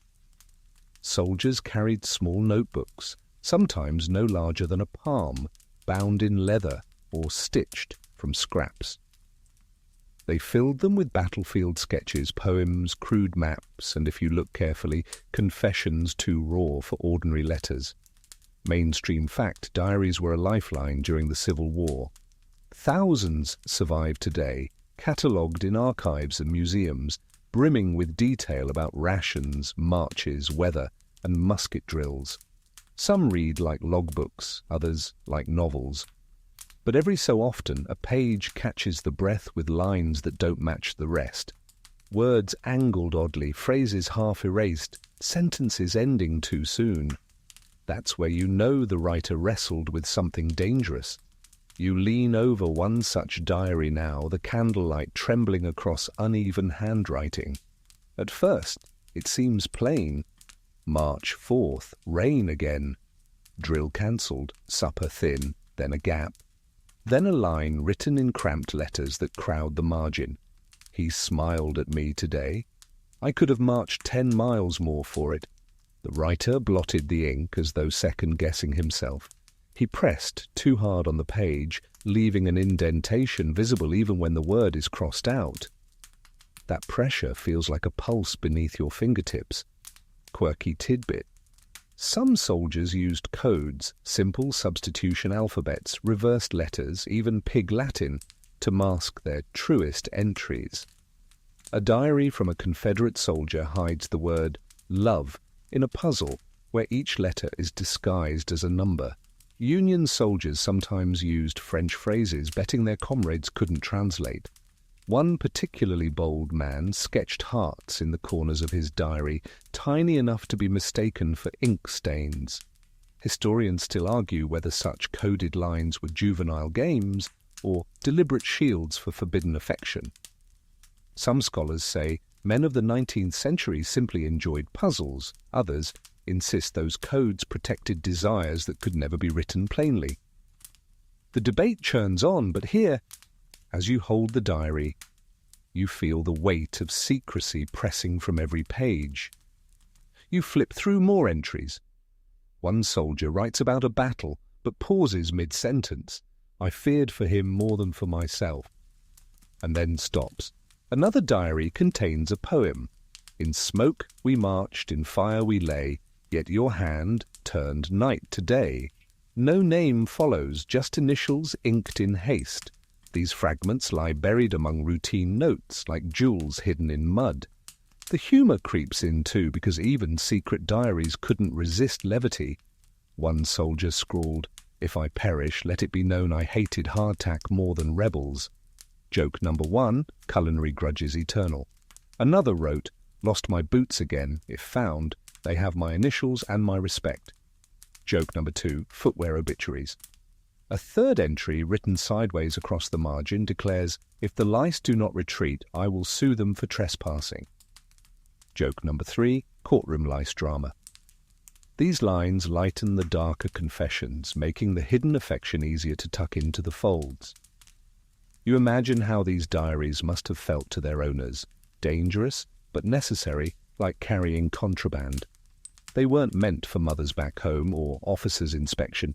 They were whispered conversations with the self, confessions to paper because no one else could be trusted. A soldier might write by firelight, then quickly tuck the notebook under his blanket, heart racing at the sound of approaching footsteps. Sometimes diaries fell into the wrong hands. Captured journals occasionally surfaced, and comrades leafed through them with curiosity or mockery. One Union soldier recorded how he found a Confederate diary full of sentimental lines about another man in the unit. "Strange words," he wrote, "but perhaps war makes poets of us all." He left it at that, ambiguous, neither condemning nor condoning. Silence can be its own kind of mercy. By lantern's dim glow, you close the diary and slip it back under a coat. You know these words, though never meant for public eyes, tell the truest version of the war. That in the middle of horror, the heart still demanded room to speak, even if only in code. Diaries gave soldiers the courage to confess what lips couldn't, to sketch feelings safer as symbols, to inscribe love into history's margins where censors never thought to look. As you step away, you hear the rustle of another page turned nearby, another pen scratching quickly, another man pressing his truth into paper before sleep. You can almost hear the whispered promise inked in the dark. If no one else ever reads this, at least I have said it to myself. The camp chapel bell clangs in the distance, and you drift toward its low, echoing call. Soldiers shuffle inside, hats in hands, boots scuffing the dirt floor, each man looking to borrow a little strength from faith before the next march. Candles flicker in the drafty space, their smoke curling up like whispered prayers. At the front stands a chaplain, voice worn from sermons and funerals, his Bible heavy with use.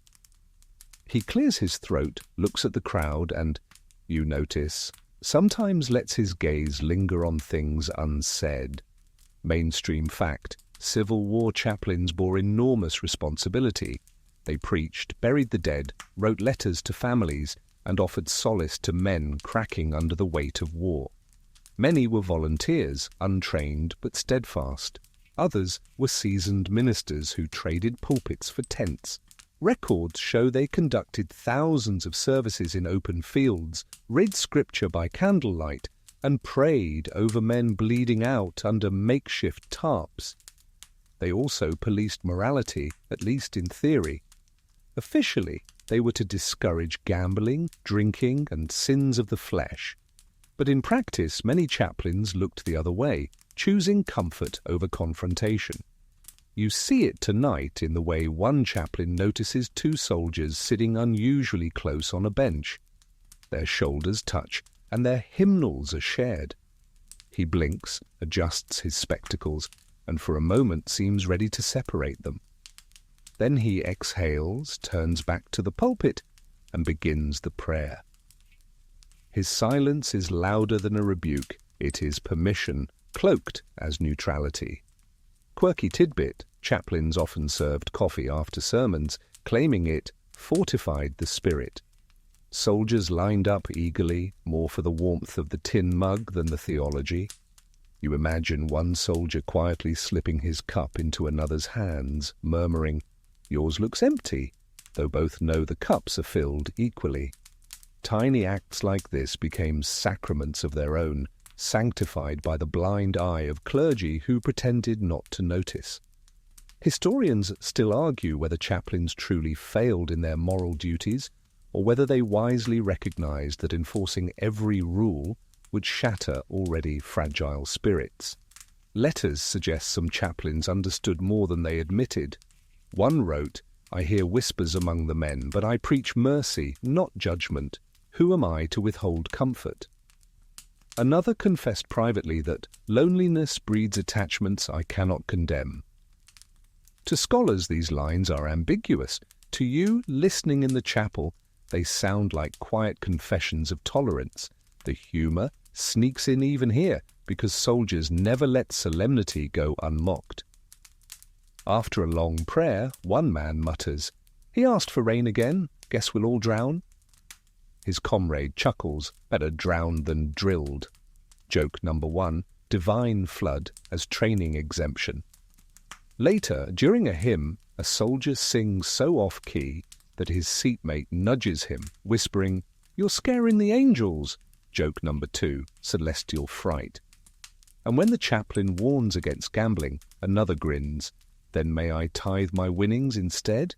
Joke number 3, holy loopholes in poker. Yet beneath the laughter, the truth glimmers.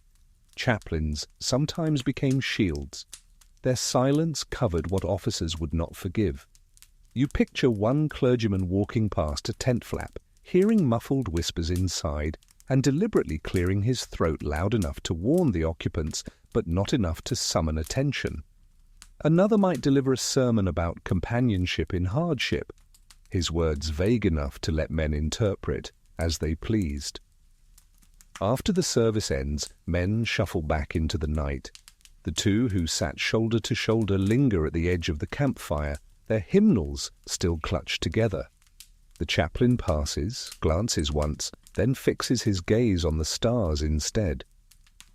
You realize his silence is an unspoken blessing, the kind no liturgy could capture. The chapel empties, but the resonance remains. The war demands strictness, society demands propriety, but in the soft space carved by candlelight and scripture, the chaplain's blind eye lets forbidden love breathe a little longer. And so the men hum snatches of hymns as they walk back to their tents, voices low, harmonies twined, their footsteps carrying both faith and desire. And you, walking behind, feel the weight of mercy disguised as a mission. Sometimes holiness isn't thunder from the pulpit. Sometimes it's a weary man deciding not to name what he sees. The cicadas hum through a humid southern night as you wander off the beaten road into the verandas and parlours of towns caught between battle lines. The war drags soldiers into unfamiliar neighbourhoods, and with them come whispers of southern belles, women in hoop skirts, corsets laced too tight for comfort, and eyes that linger longer than politeness allows. Officially, soldiers are warned against entanglements. Unofficially, entanglements bloom in shadows, tangled with politics, danger, and the undeniable pull of attraction. Mainstream fact, Southern women were central to the war's social fabric. They ran plantations when men left for the army, organized relief efforts, and in some cases acted as spies. Diaries record that Union soldiers occupying southern towns often mingled with local women, sometimes politely, sometimes scandalously. For Confederate women, fraternization with the enemy risked ruin, both social and personal. Yet war has a way of loosening even the tightest corset strings. You find yourself in a candlelit parlor where a soldier sits stiff-backed on a velvet chair. Across from him, a belle pours tea with fingers too steady to be innocent. They speak in code, chatter about the weather, about crops, but each sentence circles around a question neither dares ask outright. Are you friend or foe, danger or desire? The air itself feels like a loaded pistol. Quirky tidbit: fans were more than fashion. Southern women used them to signal interest. A flick across the cheek meant flirtation, a snapshot meant disapproval, and a flutter against the chest hinted at something far riskier. Tonight you see a fan unfold slowly, its lace edge trembling just enough to betray curiosity. The soldier's hand tightens on his cup. You feel the spark leap across the parlor like static. Historians still argue whether these encounters were genuine romance or calculated strategy. Did women entertain Union soldiers out of fascination or as survival tactics? Were Confederate belles tempted by the forbidden thrill of fraternizing, or simply gathering intelligence to pass along? The debates circle endlessly. What you witness, though, is less about categories and more about the undeniable heat, when danger and longing press too close to separate. The humor sneaks in because even in parlors, soldiers and belles sparred with words. One soldier, fumbling over his teacup, blurts, "Your biscuits could win this war faster than our cannons." The belle arches an eyebrow. "Then perhaps you should surrender now." Joke number 1, culinary diplomacy. Later, another teases, "Your accent is thicker than this humidity." She smirks, "And both will suffocate you if you stay too long." Joke number 2, flirtation as weather report. And when a soldier tries to impress by quoting poetry, she interrupts. "I prefer men who can quote the ration list, at least that's useful." Joke number 3, practicality trumps romance. Yet behind the wit lies peril. Neighbors gossip, servants whisper, every encounter risks exposure. A woman seen with an enemy soldier might find herself shunned, or worse, accused of treason. A soldier caught fraternizing could face charges. Still, you notice how often shutters close just a second late, how often lamps burn longer than necessary. War writes its rules, but hearts keep scribbling in the margins. You step outside onto the veranda, where night air presses heavy. A soldier leans close to a belle, her fan closed now, resting against her chest. Their voices sink to whispers, the cicadas louder than their words. For a moment, politics vanish. The war is far away, the uniforms irrelevant. There is only the brush of her skirts as she leans closer, only his trembling hand as he dares touch hers. By dawn the soldier will march on, the town will whisper, and the belle will resume her role as loyal daughter of the Confederacy.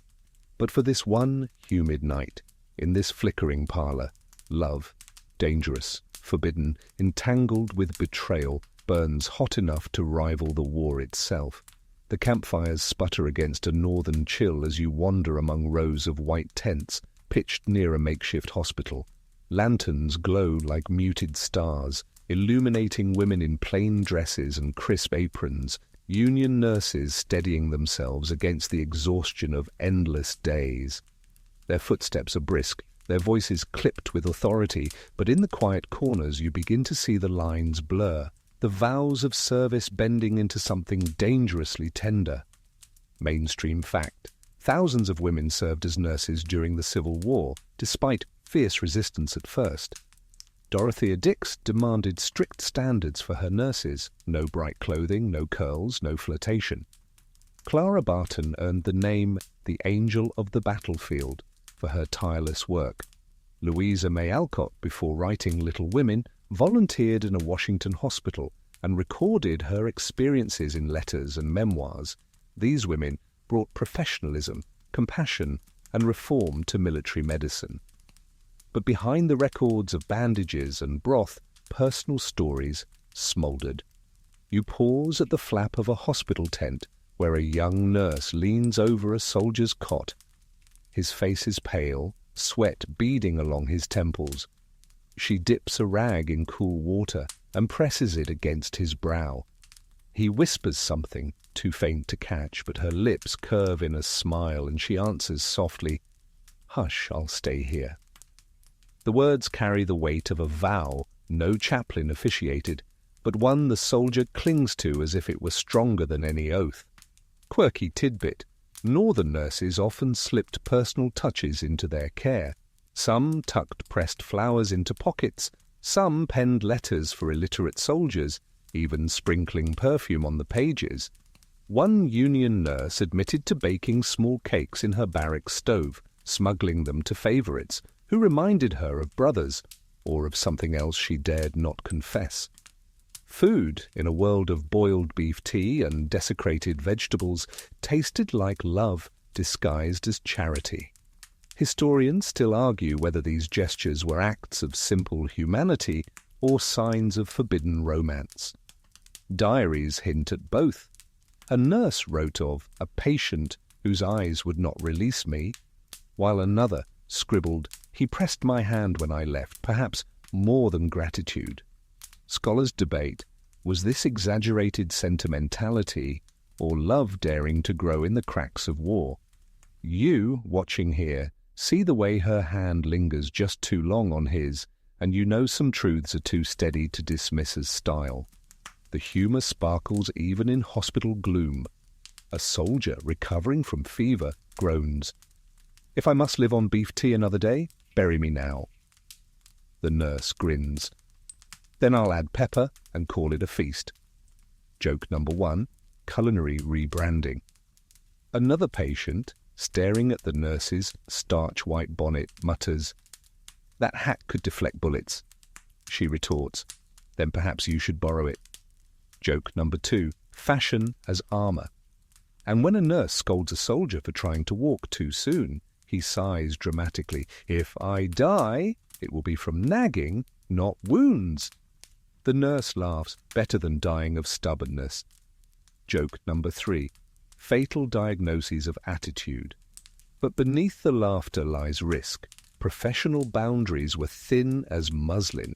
A nurse who grew too close might be accused of impropriety, her reputation shredded as swiftly as gauze. A soldier who leaned too heavily on affection could be scorned by comrades.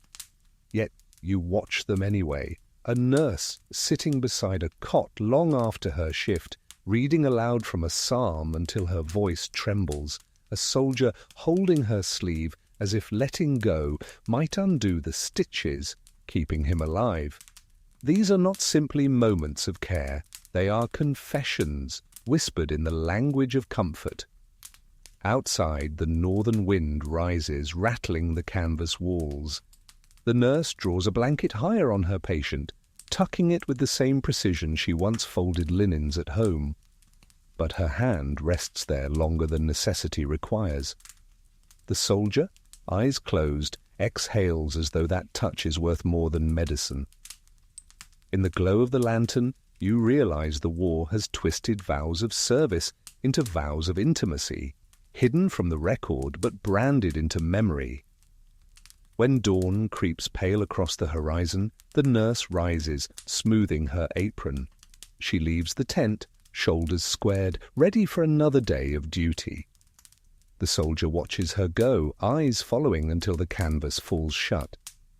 No letters, no photographs, no official record will mention what passed between them. But you, standing close, know it was there. A vow unspoken, carved not in stone, but in the fragile tenderness of a war-torn night. You follow the current of the army southward, where rivers cut the land like pale ribbons under a rising moon. The banks are muddy, reeds whispering in the dark, and soldiers gather in hushed groups waiting their turn to cross. Ferries creak, pontoon bridges sway, and the mist curls thick enough to hide more than just troop movements. Here, in this liminal space between one shore and another, clandestine meetings find their cover. Mainstream fact: rivers were lifelines during the Civil War, arteries for supplies, troop movements and strategy. Engineers built pontoon bridges overnight, whole regiments crossing under lantern light. Scouts and spies slipped into skiffs, paddling silently past enemy sentries. Rivers became both boundaries and gateways, places where armies collided, or where forbidden connections found room to breathe. You crouch near a bend where the fog presses heavy. A lone figure waits, boots sunk in silt. Another emerges from the reeds, their hands brushing as if by accident. They speak quickly at first, voices strained by risk. One hands over a scrap of paper, intelligence perhaps, or maybe just a line of poetry folded into quarters. The other tucks it deep into a jacket, fingers lingering.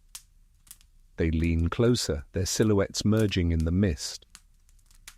Quirky tidbit: soldiers often fished along rivers, even when rations were technically supplied. Nets, hooks, or even just shirts tied into knots would pull up enough catfish for a meal. But fishing made excellent camouflage.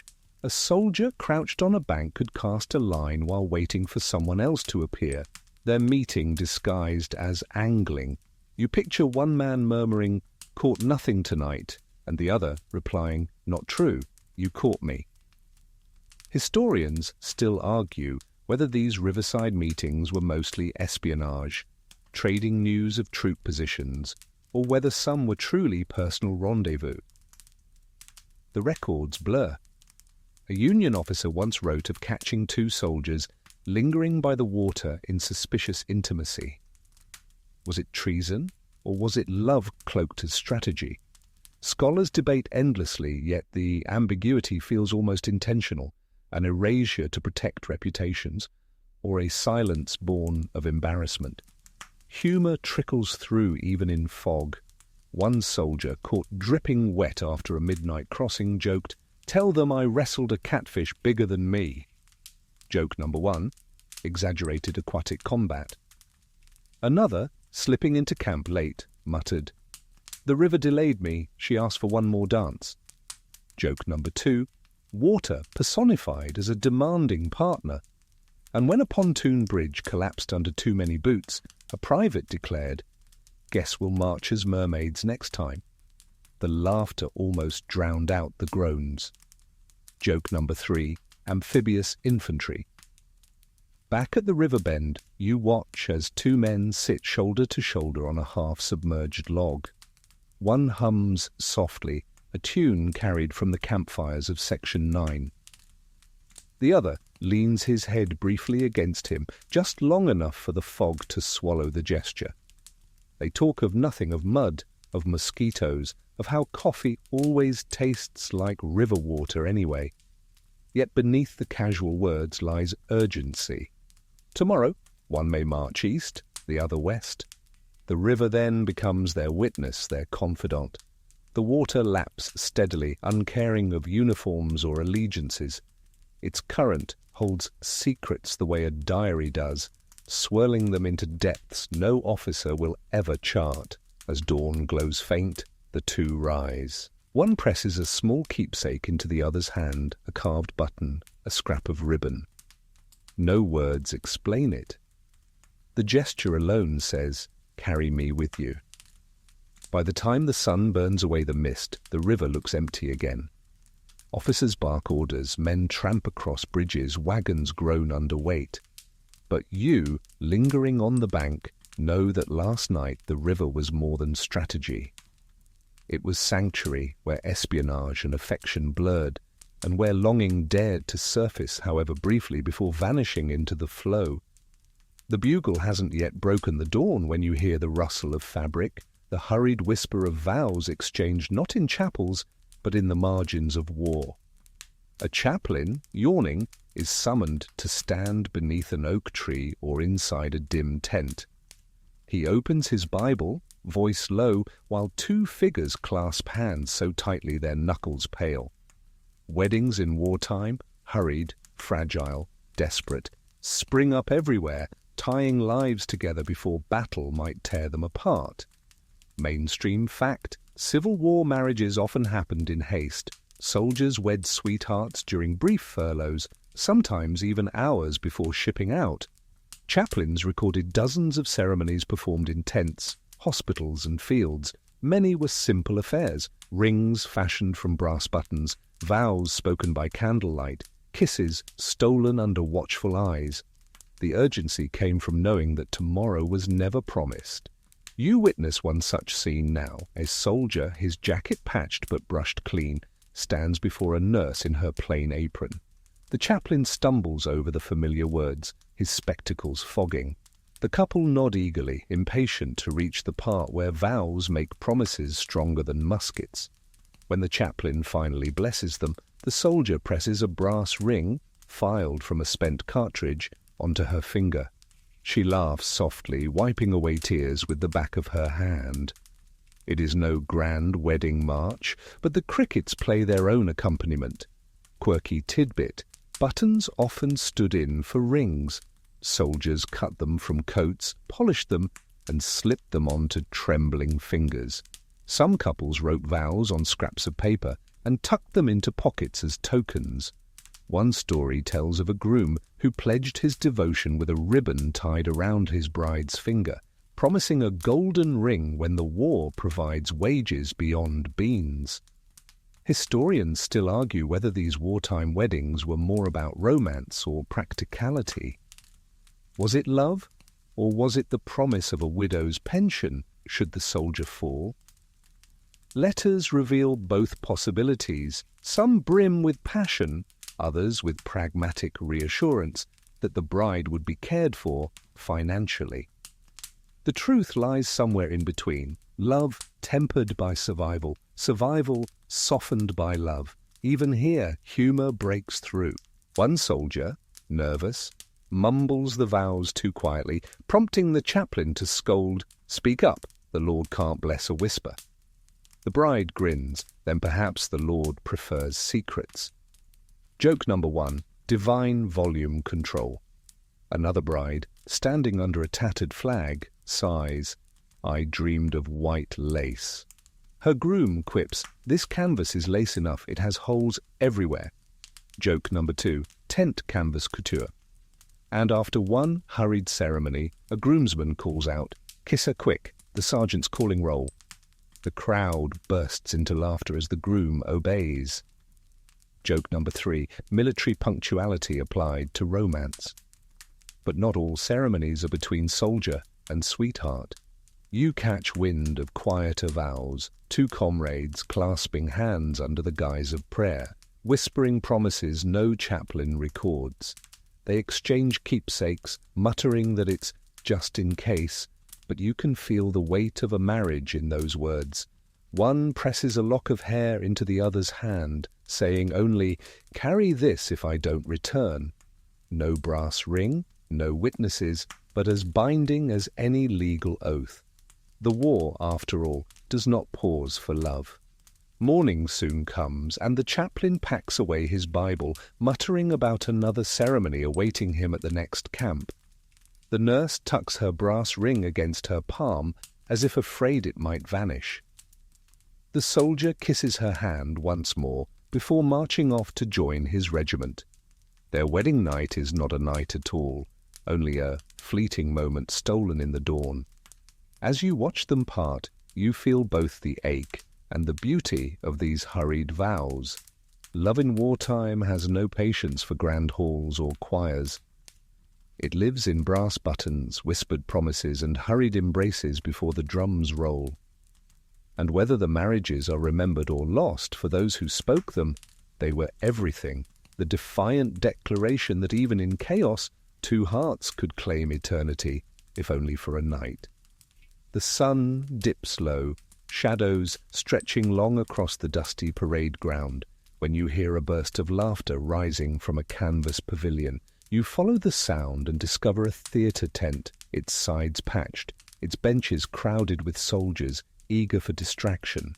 Inside, lanterns swing overhead, casting golden light on a makeshift stage where amateur actors strut in borrowed costumes.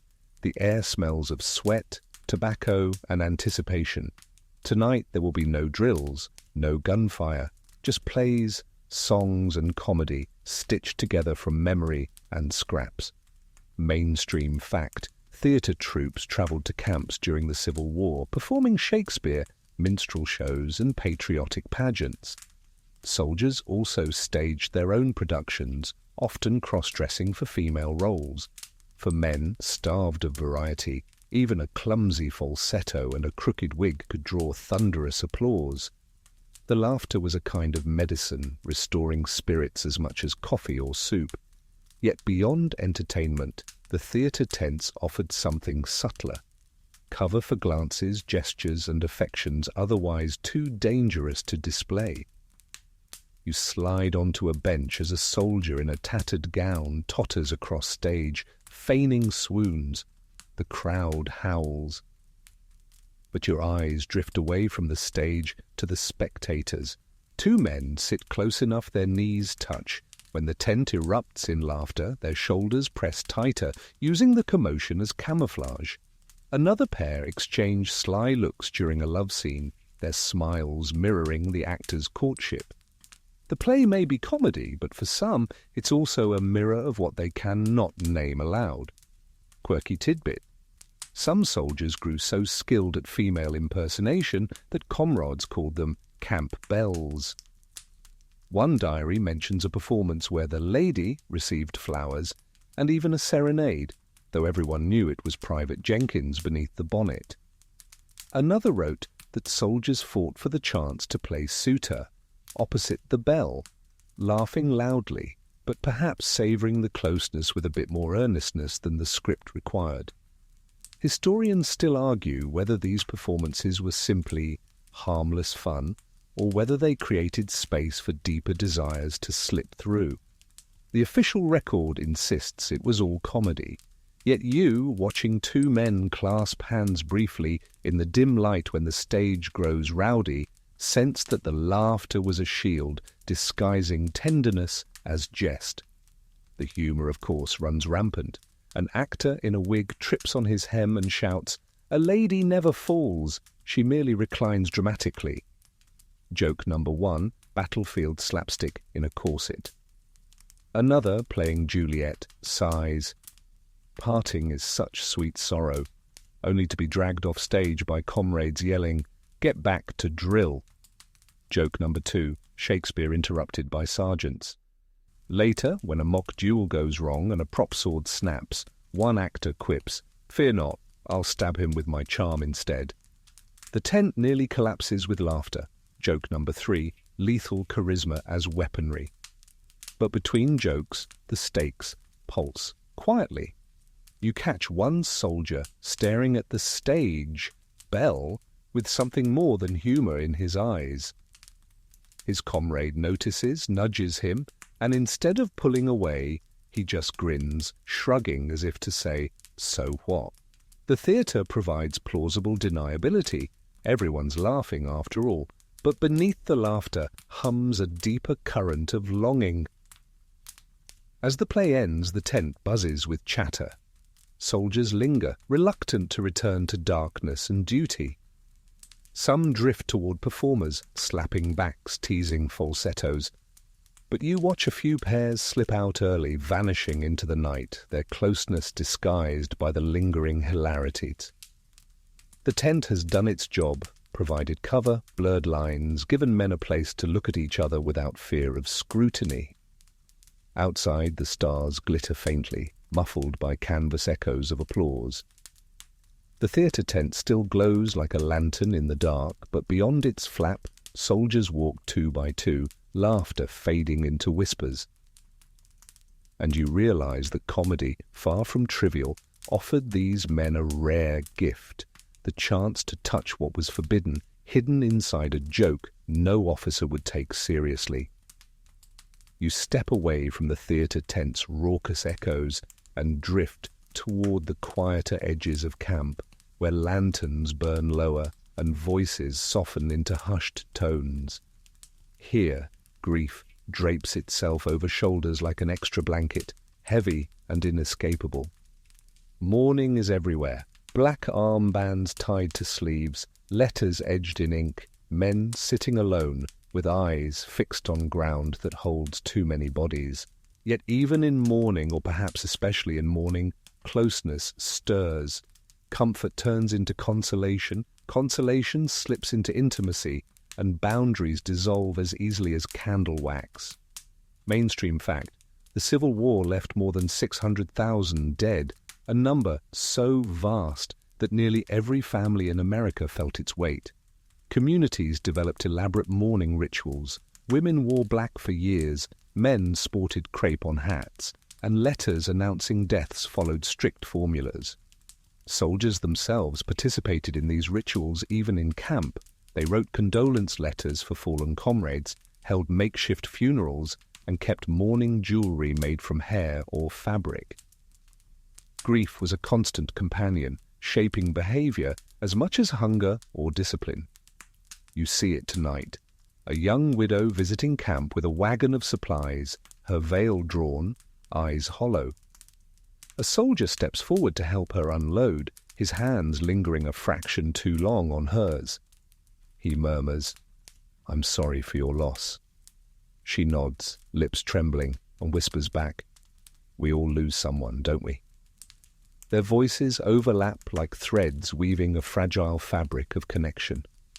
You sense the spark, not lustful but urgent, the raw need to be less alone. Quirky tidbit: mourning jewelry often incorporated actual locks of hair from the deceased, braided into rings or tucked under glass in pendants. Some soldiers carried such keepsakes on chains, fingering them during lonely nights. Others carved tokens from bone or wood, passing them to widows or fellow soldiers as tangible pieces of memory. These keepsakes blurred the line between grief and affection, between honoring the dead and holding on to the living.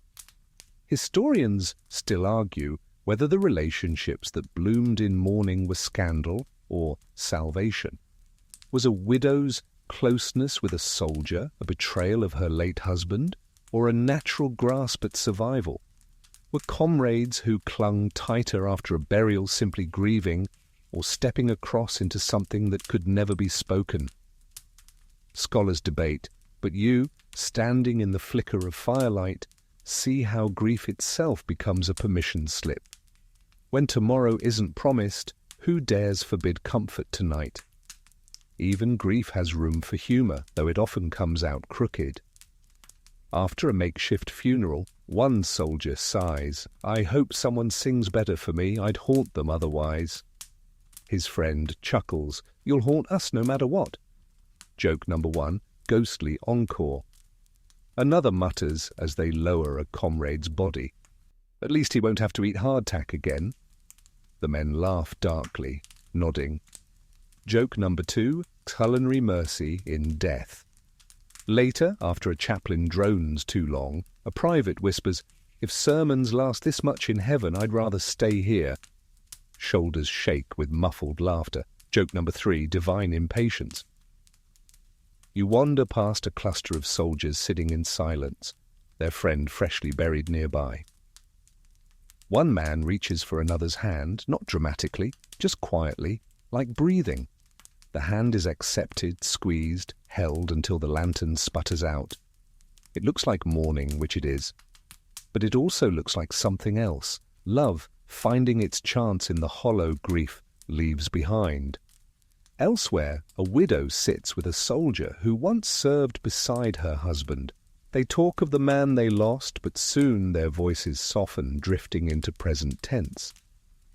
He leans closer. She does not move away. The war will call him back at dawn, and tongues will wag if they're seen. But for now, in the shadow of death, the living choose each other. You realize mourning is not only about absence. It becomes a strange alchemy, turning loss into bonds, bonds into intimacy, intimacy into survival. The rituals of black cloth and quiet tears hide another ritual, the reaching of hands in the dark, defying loneliness. By midnight, the camp is silent. Graves lie fresh in the distance, but nearer, soldiers curl beside one another, widows lean against shoulders not theirs by law, and the night holds them without judgment. Grief and love, tangled, forbidden yet utterly human, breathe together beneath the same stars. Dawn cracks pale across the camp, and you notice men fumbling with pouches, pulling out tiny bundles wrapped in cloth or tucked inside tobacco tins. They are battlefield keepsakes, trifles to outsiders, lifelines to their owners. In a war where tomorrow is uncertain, small tokens carry enormous weight. Some are exchanged openly, others slipped in secret. But every one of them hums with meaning, as if the fabric itself remembers the trembling hands that passed it along. Mainstream fact, soldiers often carried locks of hair, miniature portraits, or simple trinkets as mementos. Sweethearts sent ribbons. Sisters sent embroidered handkerchiefs. Mothers sent Bibles or medallions. Archaeologists have even unearthed bullets hollowed out to hold tiny photos. These keepsakes reminded men of home, steadied nerves in battle, and sometimes served as the last possession sent back to grieving families. But not all keepsakes travelled home. Some stayed in the hands of comrades who meant far more than letters admitted. You see one soldier carefully unwrap a folded scrap of fabric, a handkerchief embroidered with initials that don't match any sweetheart back home. He presses it to his lips for just a second before tucking it back into his coat. Another man carries a ring carved from bone, gifted by someone in camp. He wears it on a string under his shirt, close to his chest, safe from the eyes of officers. And then there are the simpler tokens, a button swapped for luck, a tin cup engraved with initials, a crude charm whittled from wood. These things look ordinary, but to their owners they shine brighter than brass buttons ever could. Quirky tidbit, some soldiers even plucked wildflowers from battlefields, pressing them between pages of Bibles or diaries. Imagine it, a violet growing near the smoke of Shiloh, a daisy crushed in the mud of Antietam, carried home as proof that beauty clung stubbornly even where death reigned. A few pressed flowers survive today, faded but still fragrant with stories no one can quite decipher. Were they memorials or tokens of love secretly exchanged between comrades? The petals remain silent, but the gesture speaks volumes. Historians still argue whether keepsakes between men should be read as tokens of brotherhood or forbidden romance. When one soldier writes, "I gave him my ring so he might not forget me," is that simple camaraderie or something deeper hidden beneath propriety? Scholars disagree, parsing every line. You, watching in the firelight, don't need debate. You see the way fingers linger when tokens are exchanged, the way eyes glisten as if the object itself carries a pulse. Even in this hush of intimacy, humour finds its way. One soldier holds up a small charm and declares, "This keeps me safe from bullets." His comrade snorts, "Then lend it to the whole regiment." Joke number 1, mass market luck. Another waves a lock of hair proudly and boasts, "The prettiest girl in Kentucky gave me this." His bunkmate coughs, "Funny, I thought it looked more like Sergeant Miller's colour." The camp bursts into laughter. Joke number 2, misplaced provenance. Later, a soldier kisses his wooden charm dramatically and says, "If I fall, bury this with me." His friend replies, "No chance, I'll sell it for whiskey." Joke number 3, battlefield estate sales. But beneath the jokes, you see the truth. These keepsakes are acts of devotion disguised as trifles. Soldiers cling to them in battle, touch them before charges, kiss them when shells scream overhead. And when two men exchange tokens, it is more than sentiment. It is a vow no chaplain witnessed, but every heartbeat enforces. Night deepens again, and you watch as a soldier pulls a locket from his pocket. He opens it, revealing not a woman's portrait, but a scrap of paper with a comrade's initials. He smiles faintly, then closes it, holding it against his chest before drifting to sleep. Tomorrow the war may claim him, but tonight this token, this tiny piece of another soul, guards him better than any bayonet. You move away from the camp's quieter tokens and into the thicket of shadows where whispers earn promotions and a smile can redraw a map. The night belongs to the spies now, men and women who make romance their passport, who treat hearts like doorways and doorways like trapdoors. You stand in an alley behind a boarding house, smelling coal smoke and starch, watching a lamp in an upstairs window, blink twice, pause, blink once, a code or a flirtatious accident. In this world, both can be true at once. Mainstream fact, both Union and Confederacy built spy networks that leaned heavily on social charm. Operatives traded on dinners, dances, and parlor conversations. Some were celebrated.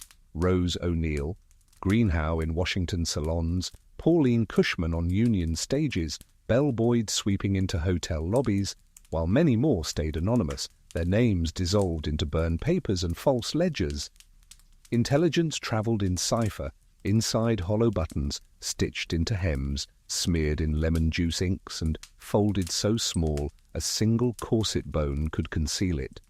Armies marched on oats and bravado. They also marched on gossip, caught between fans and glances. You watch such gossip now ripen into danger. A Union courier lets his laughter run a touch too long in a Confederate parlor. Across from him, a host in a silk cravat refills his glass, pressing politely for stories about troop dispositions with questions so gentle they feel like compliments.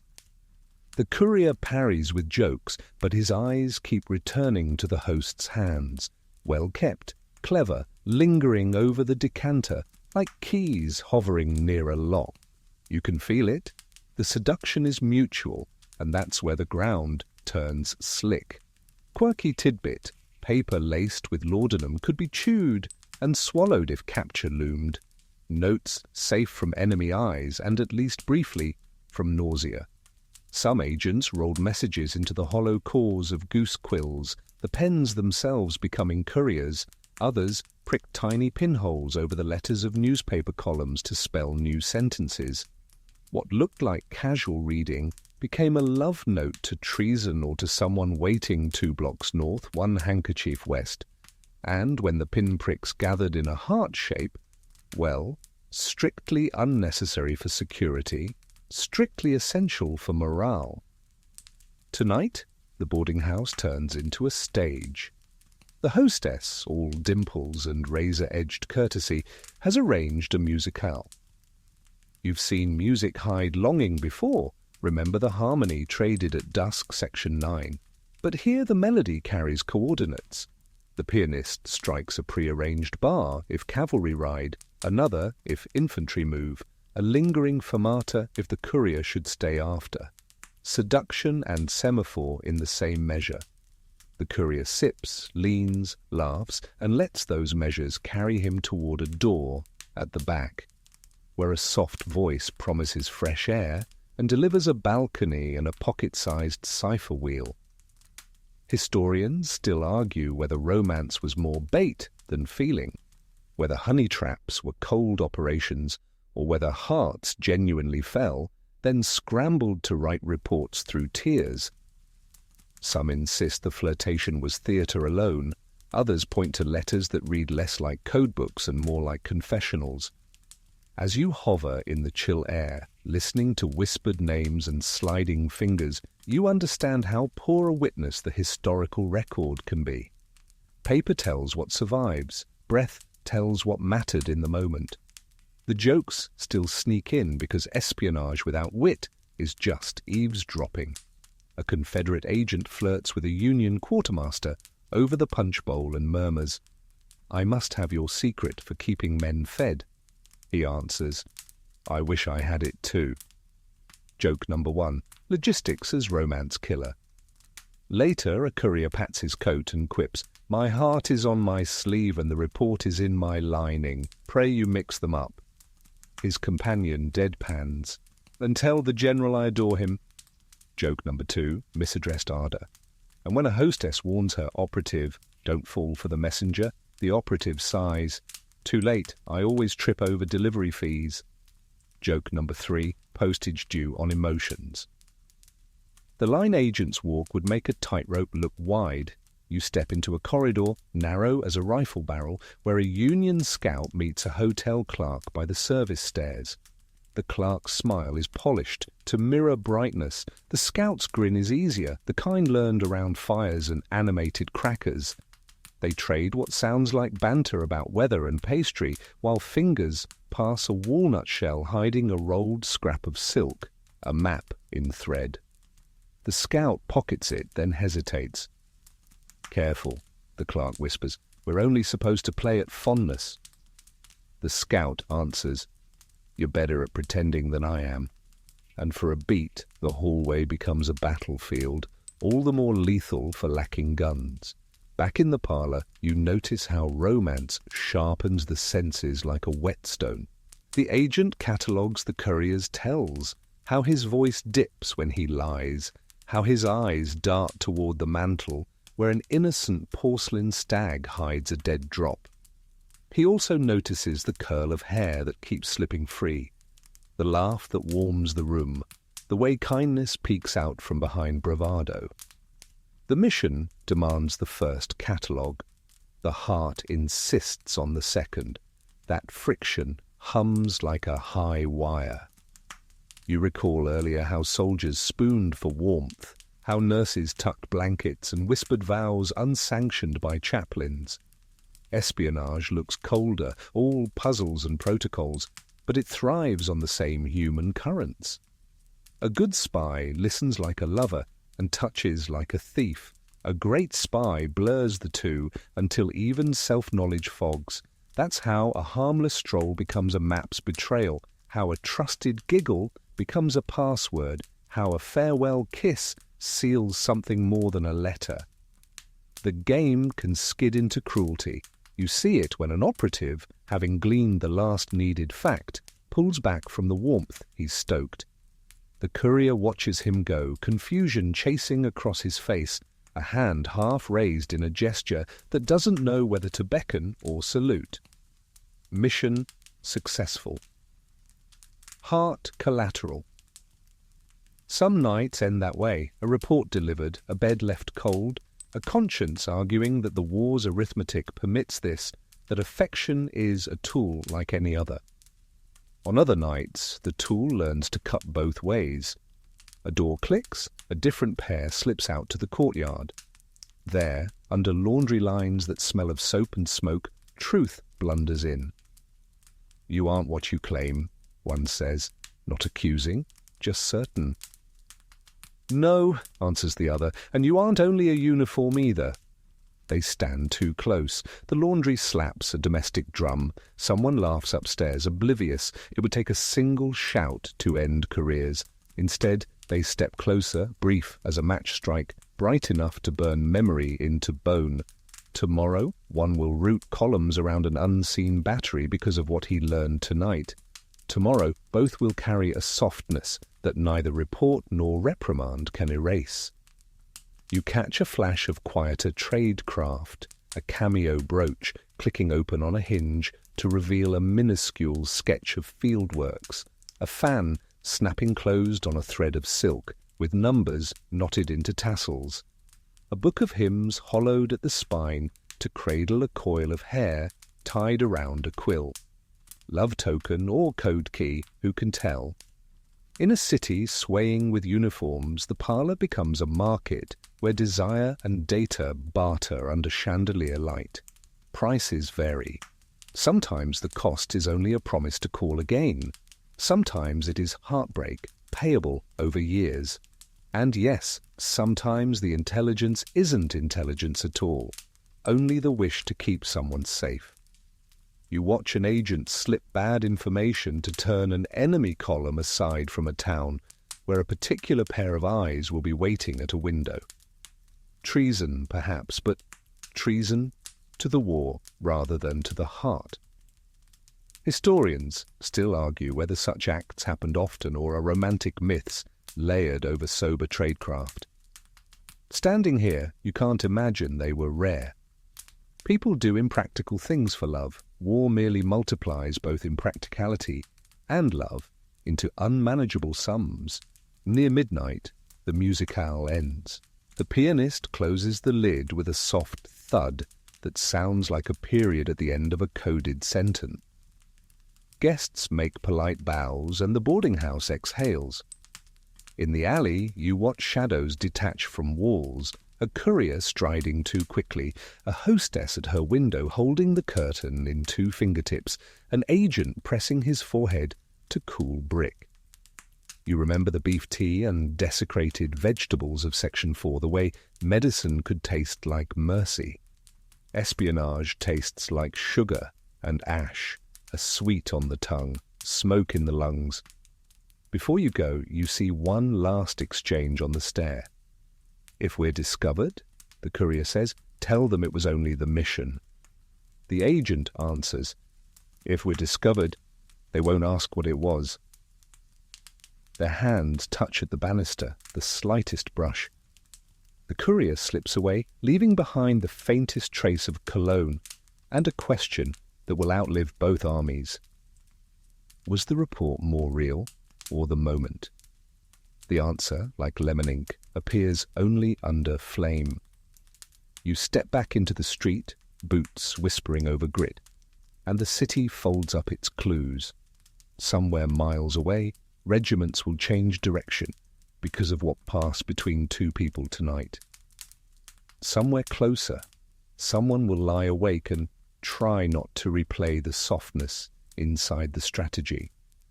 And you, keeper of small scandals and large tenderness, know that in a war fueled by numbers, seduction kept its own ledger, tallying losses and gains no adjutant ever reviewed.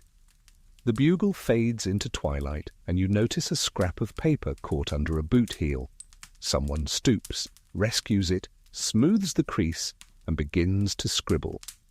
Poetry, here, of all places. Soldiers, roughened by mud and smoke, often turned into poets when night fell.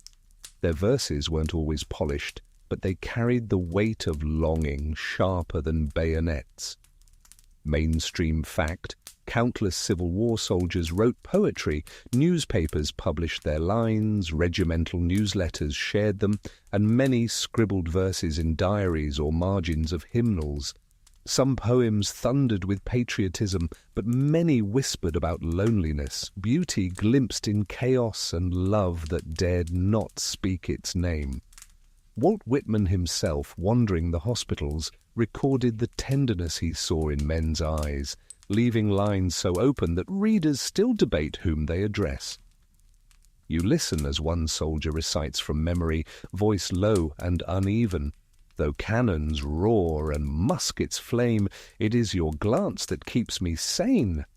His comrade chuckles, teasing, that rhyme's crooked as my tent pole. But he leans closer all the same, his grin soft rather than mocking.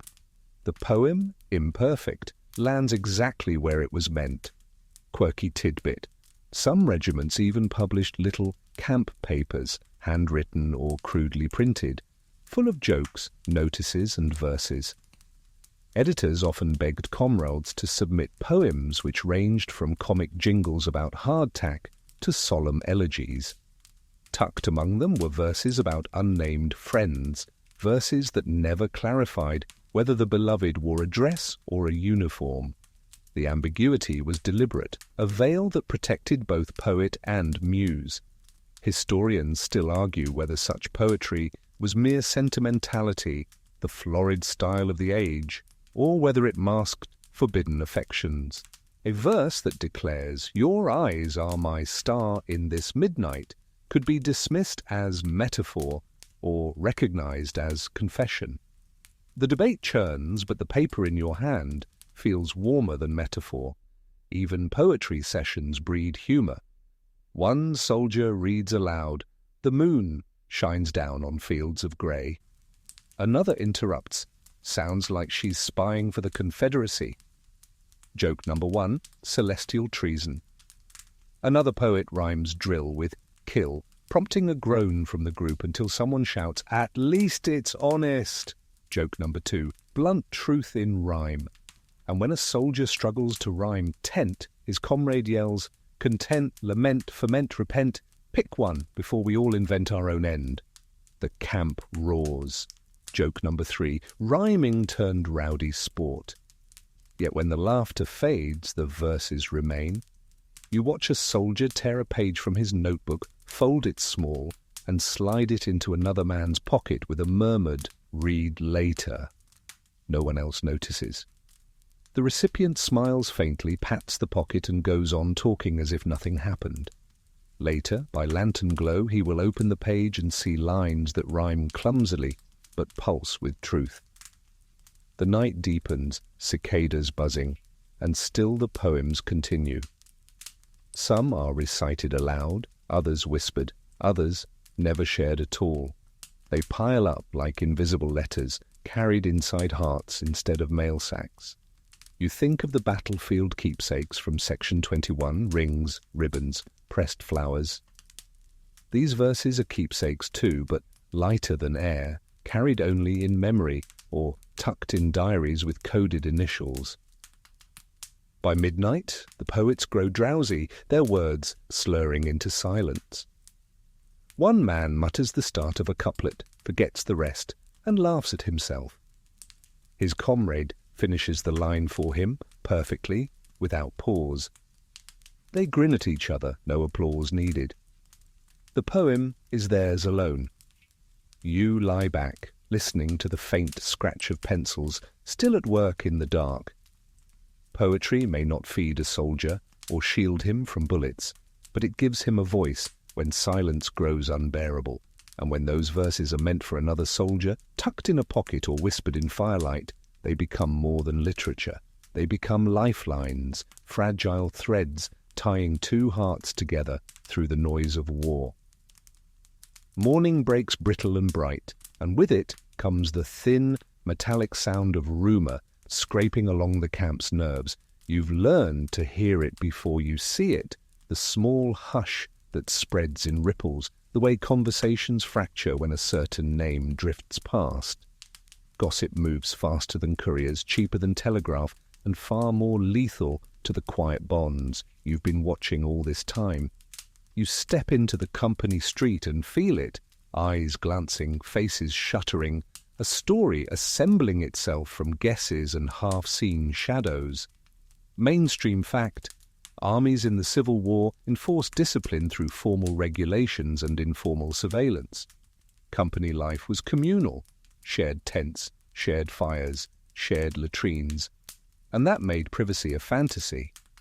Courts martial records are thick with charges like drunkenness, desertion, insubordination, theft, and conduct unbecoming. Rarely do the ledgers say outright what everyone whispered, especially when whispers brushed the edges of sexual impropriety.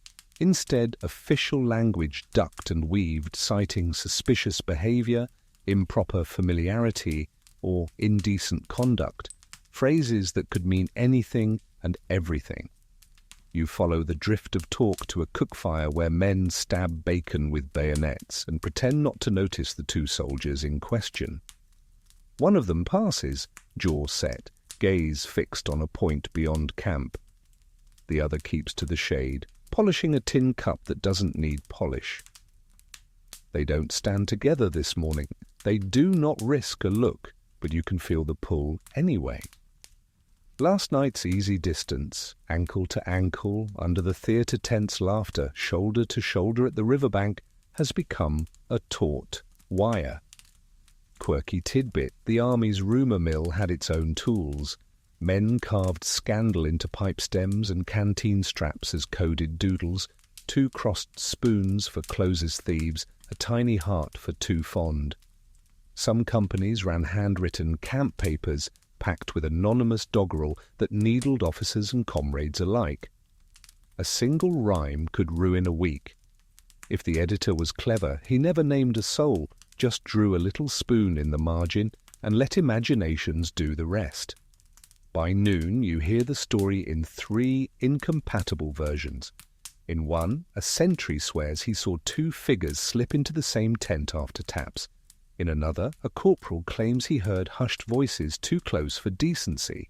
In the third, a sergeant tells anyone who will listen that he has proof, though he never produces more than a stern frown. The truth hides like a pressed flower inside a Bible, present, delicate, rarely displayed. Historians still argue whether 19th century soldiers recognized and policed queer intimacy the way modern armies did, or whether most men chalked closeness up to camp necessity unless it became impossible to ignore. Some scholars point to coded diary lines and gentle euphemisms as evidence of tolerance shaded with denial. Others cite scattered prosecutions and brimstone sermons as proof that leniency ended where rumour began. You stand amid the clatter of mess tins and feel how quickly compassion can curdle when fear is added to the pot. The jokes, inevitable because soldiers cannot breathe without humour, skitter along the edges. A wag mutters, "If closeness were a crime, every man here would hang for spooning in January." Joke number 1, frigid weather jurisprudence. Another, eyeing the polished tin cup, says, "Careful, shine that any brighter," and the captain will see his reflection and arrest himself. Joke number 2, self-incriminating tableware. And when the rumour-monger corporal claims again to have proof, someone deadpans, "If proof were rations, we'd still be starving." The circle snorts into their coffee. Joke number 3, evidence with fewer calories than hardtack. But laughter doesn't stop the scrape of suspicion. An officer calls the 2 men aside for questions. The rest of the company looks anywhere but at them. You trail the trio to a fly of canvas strung between wagons, a makeshift office smelling of ink and damp rope, where the officer clears his throat and begins asking the kind of queries that never sound neutral. Where were you after taps? Why did Private B visit your tent last week? Why were you observed exchanging keepsakes? The men answer carefully, each word a footfall on ice. They mention shared rations, a fever, a borrowed book of hymns. The officer's pen scratches, impassive. Outside, the rumour fattens on silence. A chaplain passes, eyes thoughtful, and does not go in. You remember his blind eye, section 14, how mercy can be an omission. He lingers by the flap, coughs loudly enough to warn, gently enough to absolve himself. The cough is a blessing. The men inside stare at the table. Whispers multiply. Someone mentions seeing a locket. Another swears he noticed a ring on a string. A third claims there was a poem. Of course there was a poem. There are always poems now. Section 23. In a place where paperwork rules, the flimsiest paper holds the most peril. One scrap of verse, one pressed flower, one handkerchief stitched with the wrong initials, and suddenly friendship is improper familiarity, intimacy is indecent, comfort is conduct unbecoming. You think of the prison camp tenderness, section 12, the bedside vows in hospital tents, sections 4 and 16, the coded diaries, section 13, and you understand how fragile secrecy is under a noon sun. The same camp that laughed at cross-dressed Juliets, section 19, can turn unkind when the curtain drops and Real feelings refuse to exit stage left. A sergeant strides by and pauses, calculating. He has a choice: throw oil on water or sparks on tinder. He chooses bureaucracy, the oil of all armies. "We'll keep them apart for a week," he announces to no one and everyone. "Different details. See if the talk dies." It's a simple cruelty disguised as common sense. The two men are sent to opposite corners of the daily grind, one to wood detail, one to latrine duty, each within sight of the other's absence. The camp paper appears that evening with a fresh stanza. 2 spoons in a pot make the stew heat fast, but stir too bold and the boil won't last. No names, only the spoons. Laughter burbles, the bruise deepens. The poet keeps his identity tucked, where the lice can't find it, if such a place exists. In the gloaming, you pass the men at their new posts. One splits kindling with more force than the task demands. The other scrubs a wash kettle until the metal squeals. Their faces are disciplined into boredom, but their hands confess fury. You drift close enough to hear one half-joke to a passing friend. "If I polish this any cleaner, I'll see our fortunes vanish." The friend replies, "Hard to vanish what you never had." The line lands heavier than a punch, not a numbered joke, just the kind that leaves a dent. Night pushes its cool palm against the camp, and the rumour's energy flags, as all rumours do, needing daylight to feed. The officer who held the questioning writes a tidy note for the record. "No evidence, caution given." That's the army's way of pretending a bruise isn't a wound. The men return to their tents separately. The distance between them is a parade ground wide. In the dark, a small mercy, a messmate, wanders over with a tin of coffee grounds and mutters, "We were all young once." He drops the tin near the kindling pile, then drifts away before thanks has time to form. Another brings an extra wedge of bacon, by accident. Mercy arrives the way gossip does, quietly from the side. The sergeant's oil begins to work after all. Or perhaps the chaplain's cough did. Or perhaps the company's appetite for scandal was never very large. Men prefer theatre tents and music to policing hearts. Still, the damage lingers. You feel it when the pair avoid each other too perfectly the next day, when glances become audits of the air. The camp adjusts to the new fiction. Nothing to see here. In a week, rumours move on to a card game gone crooked, a mule that can untie knots, a quartermaster who waters whiskey with the same devotion he waters mules. Scandal has a short attention span when the war keeps offering easier targets. And yet, late one night, as a thin rain threads the canvas, you pass a tent where someone hums the tune from Section 9, the one that once braided 2 voices. It's only one voice now, careful and low. A second voice doesn't join, not tonight. The rain supplies the harmony.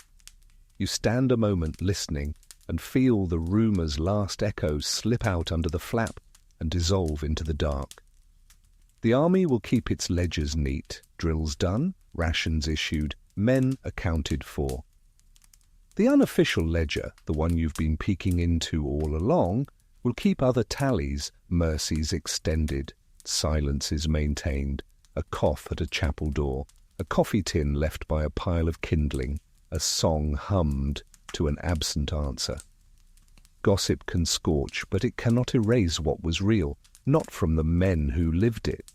It only teaches them new routes through the night, new signals like those pebbles by tent stakes, Section 5, new codes folded into diaries, Section 13, new ways to trade a glance that looks like nothing and feels like everything. You step back into the company street, the ground soft from rain, the air washed clean. A mule hee-haws like a broken trumpet, camp comedy refusing to die. In the next tent, someone rehearses a speech for a mock trial of the lice population, promising swift justice and stern evacuation. You smile despite yourself.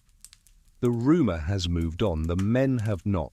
They carry the day in their shoulders, the week in their throats, the year in their pockets, in the form of a ring, a ribbon, a scrap of verse. Tomorrow will bring orders and mud, music and mourning and all the rest. Tonight brings sleep, and for a few, the slow mending only silence can manage. The train rattles into view, steam belching like a dragon, clearing its throat. You stand near the platform where families gather, where lovers clasp hands too tightly, and where soldiers steal their last glimpses before iron wheels drag them toward the front. The air is thick with soot, sweat, and the salt of tears. Here, on these crowded platforms and rattling rail cars, partings cut deepest, and sometimes those partings reveal what campfire whispers tried to hide. Mainstream fact, railroads were lifelines of the Civil War. They ferried troops, hauled artillery, delivered rations, and carried letters home. The U.S. military railroad became the largest rail system in the world by 1865. Platforms were theatres of emotion. Cheers, brass bands, sobs, and hurried embraces. Newspapers described them as floods of sentiment where restraint collapsed under urgency. You notice a pair of soldiers standing just outside the crush of families. They don't embrace, they don't dare. But one grips the other's sleeve, knuckles whitening. "Write when you can," he mutters. The other nods, eyes wet, and replies, "Only if you promise to read it." Their boots shift nervously on the platform, their bodies too stiff to betray how desperately they want to hold each other closer. The train whistle interrupts, shrill and merciless. Their hands break apart, but only because the conductor's shout leaves no choice. Quirky tidbit. Departing soldiers sometimes tied handkerchiefs or scraps of ribbon to the rails or posts, tiny tokens left behind for loved ones to find. A Confederate lieutenant once carved initials into a wooden bench at a depot, saying, "If I do not return, may my mark wait here longer than I could." Those scratches lingered decades, weathered but legible, long after uniforms had turned to dust. Historians still argue whether the embraces and kisses recorded at these farewells should be read strictly as familial, fraternal, or something more. Victorian culture allowed men greater physical tenderness in public, but how much of that tenderness masked forbidden love? Eyewitness accounts describe soldiers clinging, even weeping into each other's necks. Some called it brotherly affection. Others whispered differently. The truth still rattles like a train, noisy, unstoppable, hard to pin down. The humour finds its way even onto tear-streaked platforms. A soldier climbing aboard shouts, "If the train derails, tell my sergeant I still owe him $1. Joke number 1, debt collection after death. Another, kissing his sweetheart goodbye, quips, "Don't marry until I return unless he's richer." She smacks his arm, grinning. Joke number 2, gallows humour in courtship. And when one recruit drops his pack under the wheels, a comrade calls out, "Best promotion you'll ever get," carried by the train itself. The crowd roars despite the tears. Joke number 3, railway ranks. Inside the cars, you see rows of men pressed shoulder to shoulder. The benches creak, the air turns stifling, but amid the crowd, 2 sit closer still. One pulls a small notebook from his pocket, writes a line, and passes it wordlessly. The other reads, smiles faintly, then adds a verse before tucking it into his breast pocket. Around them, comrades jostle and jeer, but the exchange is so small it vanishes in the noise. Secrets ride easily, when wheels grind louder than whispers. Through the open windows, families wave frantically, wives with infants, parents with kerchiefs, siblings shouting names. The train jolts forward. Some soldiers wave, others stare silently. But in one corner, a soldier presses his palm flat against the window pane. On the platform, another soldier mirrors it. They hold the gesture until the train rounds the bend, fingers sliding away like shadows. To most, it looked like camaraderie. To them, It was goodbye. The tracks stretch on, gleaming like cold threads binding states together. You follow the train until smoke blurs into the horizon. In the silence that follows, you understand. War devours not only lives but moments, stealing embraces before they can fully form. And yet those moments, on crowded platforms, in rattling cars, in palms pressed against glass, become the forbidden love stories history can't erase, no matter how hard the train tries to carry them away. The battlefield has quieted for once. No musket fire, no artillery thunder, just the ragged sound of men pulling wounded comrades from ditches and brambles. You move among them, careful not to disturb the fragile work of stretcher-bearers and surgeons. It is here, in the raw aftermath, that loyalty flashes brightest. Soldiers rushing not towards safety, but toward the ones they cannot bear to lose.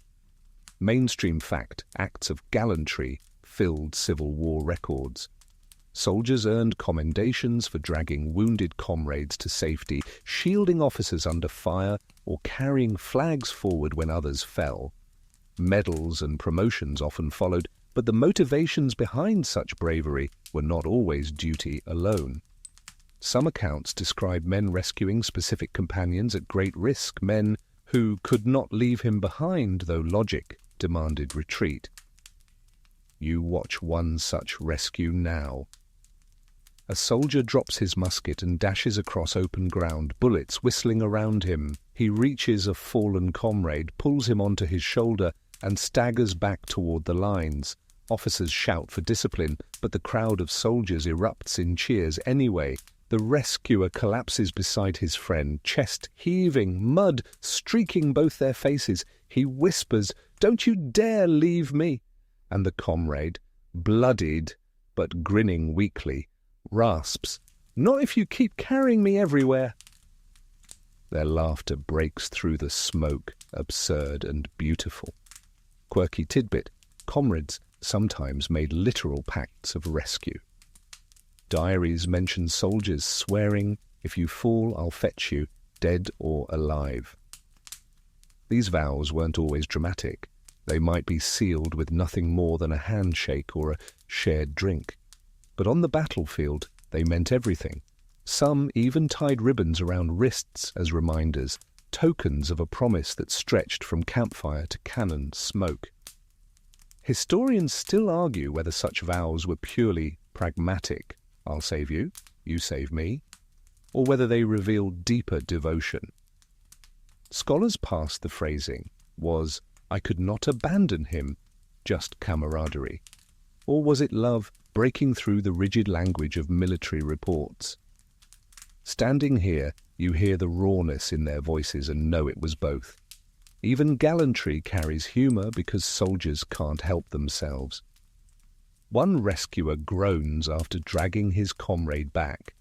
"You're heavier than a mule full of hardtack." His friend smirks, "Then feed me less next time." Joke number 1, battlefield diet plan. Another man, tending to a comrade's wound, mutters, "If you die, I'll have to write your ma, and my spelling's terrible." Joke number 2, literacy as life insurance. And when a third soldier hauls his companion by the ankles, the wounded man yells, "Careful, I need those for marching or dancing." The stretcher-bearers howl. Joke number 3, battlefield cha-cha.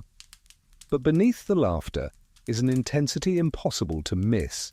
You see soldiers shielding comrades with their own bodies, lying across them when shells shriek overhead or slipping water to them even under fire. These are not random acts of duty, they are targeted, deliberate, personal.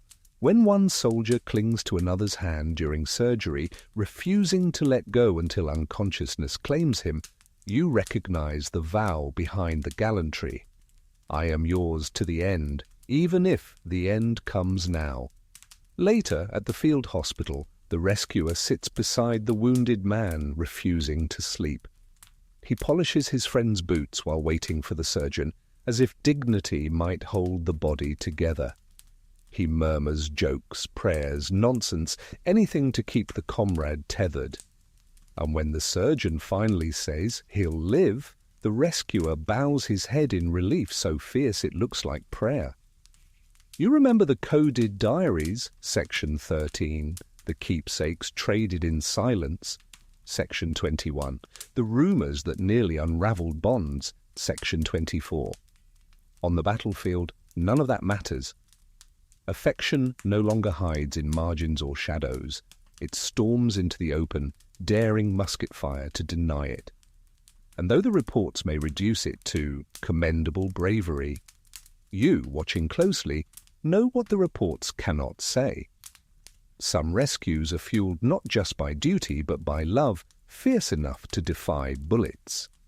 By nightfall, the men sleep in rows again, but here and there you notice pairs. One bandages the other's arm with a gentleness that looks almost like caress. Another leans his head against his friend's shoulder, exhaustion erasing caution. The war will demand more gallantry tomorrow. Tonight, the vows behind it breathe quietly, side by side. You find yourself back near the campfires, but tonight the flames burn lower, the songs quieter, the stories longer. Around the circle, soldiers lean in close, letting memory and imagination wander where drills and discipline cannot. They tell tales of what waits beyond the war, if the war ever ends. In these smoky, half-dreaming spaces, hopes for the future spill out, and sometimes those hopes sound more like confessions than idle chatter. Mainstream fact, Civil War soldiers dreamed constantly of life after battle.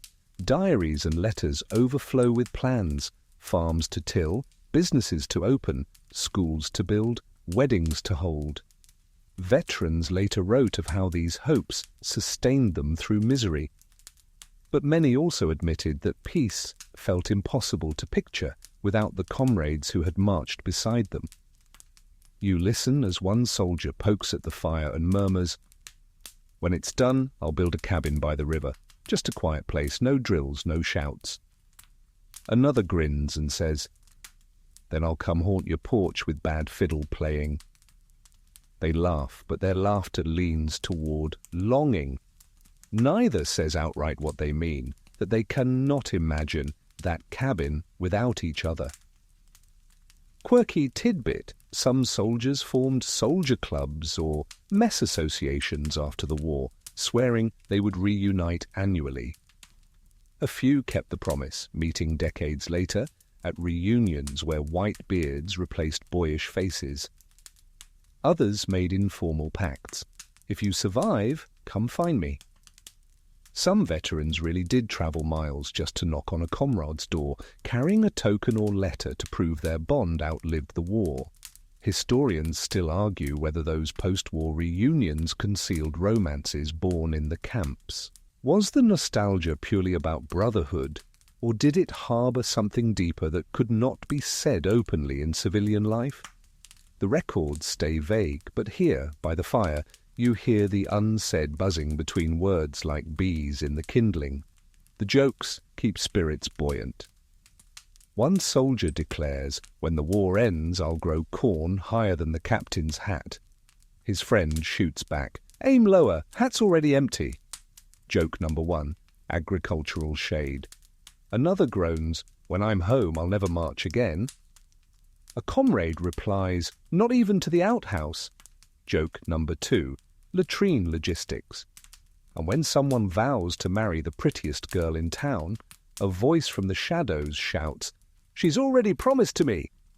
The circle roars. Joke number three, matrimonial draft dodging. Yet amid the banter, you notice how often futures come in pairs. Soldiers imagine farms to share, shops to run together, even graves to lie side by side in. A private confesses he's saving a little money. "Enough for two if you don't mind splitting beans forever." His comrade grins. "Beans taste better when stolen." The fire pops, sparks flying like punctuation marks. One man sketches his dream aloud. "We'll find land where no one knows us. Build our own table. No war, no gossip." His voice catches, but no one teases. Around the fire, the others nod. silently, each nursing dreams too fragile to mock. You think of the partings on the train platform. Section 25, the rumours that threaten to unravel bonds. Section 24, the battlefield rescues. Section 26. All of it funnels into this moment, soldiers daring to imagine not just survival, but a future carved together from the ashes of war. As the fire sinks lower, men stretch out under blankets. The one who dreamed of a riverside cabin shifts closer to his comrade, shoulder brushing shoulder. Neither moves away.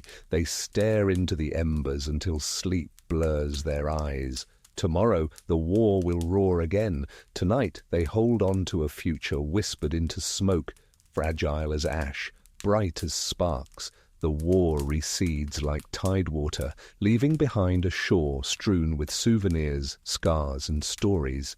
You walk through quiet parlours and public libraries decades after the cannons have fallen silent, and you hear another kind of drum, the rustle of paper, as veterans uncap ink bottles and set about making sense of what happened. Memoirs bloom as thick as wildflowers after a burn, each one a careful arrangement of bravery, loss, and, if you tilt the page the right way, glimmers of affection that won't sit neatly under the heading comradeship. Mainstream fact. After the Civil War, veterans flooded the presses with reminiscences. Regimental histories, personal memoirs, and serialized war sketches filled newspapers and magazines from the 1870s into the early 20th century. Organizations like the Grand Army of the Republic, GAR, and United Confederate Veterans held reunions where speeches were later printed, photographs taken, and anecdotes codified into local legend. These volumes are treasure troves for historians, battle maps inked by trembling hands, casualty lists in tiny type, and affectionate portraits of the boys. But the most revealing lines are often the ones that lean close to the candle and whisper. You ease open such a book in a small town archive. The binding crackles and your fingers come away dusted with the soft grit of a century. The veteran author writes in stately rhythms about marches and rations, then pauses to name a single man, always by initial or nickname, and the sentence changes its temperature. He was my constant companion, the staff of my spirit, the veteran writes, as if the phrase had been waiting in his throat all his life. You can almost hear his pen hesitate before it dares the word constant. Quirky tidbit. Post-war publishers often sold subscription memoirs door to door. An agent lugged a suitcase of sample bindings, and neighbours could buy in advance to fund the print run. Families sometimes supplied a photograph to be tipped in, which led to albums where you'd find a studio portrait pasted beside a page, gushing about my dearest chum. In a few copies, you'll see a face carefully trimmed from the photograph's edge. Scissors, leaving a curved absence where someone once stood. Who cut it, you wonder? The veteran, a widow, a later relative? The book won't say, but the crescent of missing paper does. The old men rarely write the word love. Their era offers more delicate formulations. Our hearts were knitted, we were never parted. I could not rest without him. A memoirist recalls how he slept many a night with my friend at my side during winter encampment. Common necessity, yes, but then he adds, and would not have slept otherwise, letting necessity slide into preference, which rustles into confession. Another remembers exchanging tokens of esteem, a ring carved from bone, a button, echoes from Section 21 that age has not dulled. These fragments hover between categories and you feel the old tug. Is it friendship wearing its best Sunday coat, or something older than the uniform and braver than the rhetoric? Editors, bless them, march in with blue pencils. Margins bloom with tidy corrections. Entire paragraphs retreat behind ellipses. You've seen family members donate diaries with pages excised so precisely the binding looks born that way. A widow's note slips from one book, certain passages removed for propriety. Another copy contains the same passages, intact and underlined, in a hand that must have been the soldier's, as if to say, gently, stubbornly, leave this in. Joke number 1, memory improves with age, but editors improve memory with scissors. Historians still argue whether the memoir's tenderness signals Victorian sentimentality or coded acknowledgements of forbidden love. Some scholars caution that 19th century language indulged a broader palette of male affection. Others insist that repeated superlatives and lifelong devotion point beyond style. The debate ricochets between footnotes like skirmish fire. You hold both truths at once, because the men who wrote these pages seem to have held them too. They lived in an idiom that let them speak close to the edge and then stop, trusting readers to meet them there, or to turn the page and let the silence stand. You leaf to a reunion address printed in 1895. The speaker recounts the moment he lifted a wounded comrade under fire, section 26, and his voice cracks even on paper. I would have traded my life for his and counted it profit. The audience, mostly men with canes and medals, apparently roared their approval. A footnote adds, the two were never sundered in camp nor in peace thereafter, a simple sentence with a long shadow. Joke number 2, whispered from the balcony of time. The footnotes are trying to stand at attention, but emotion keeps breaking ranks. Another memoirist writes about the aftermath, reconstruction towns, broken rail lines, and the problem of finding work. He twice uses the phrase, "we set up housekeeping," referring to himself and a fellow veteran who shared a trade, a table, and a bed in winter to fight the cold. If you've been with me since section 1, you remember how necessity and desire share blankets. Here, the blanket follows them into civilian life. The writer doesn't defend it. He simply records it and moves on to the price of nails. There are sharper cases too, where the veil thins. A slim packet of letters rescued from an attic sale, archived by a librarian with a sixth sense, includes a note from a veteran thanking his lifelong companion for 30 years of quiet cheer. No surname, no place, only initials, and a pressed flower brittle as breath. Family law attached to the letters insists the pair were like brothers. The paper disagrees in its own modest way. Humour hasn't deserted the old men.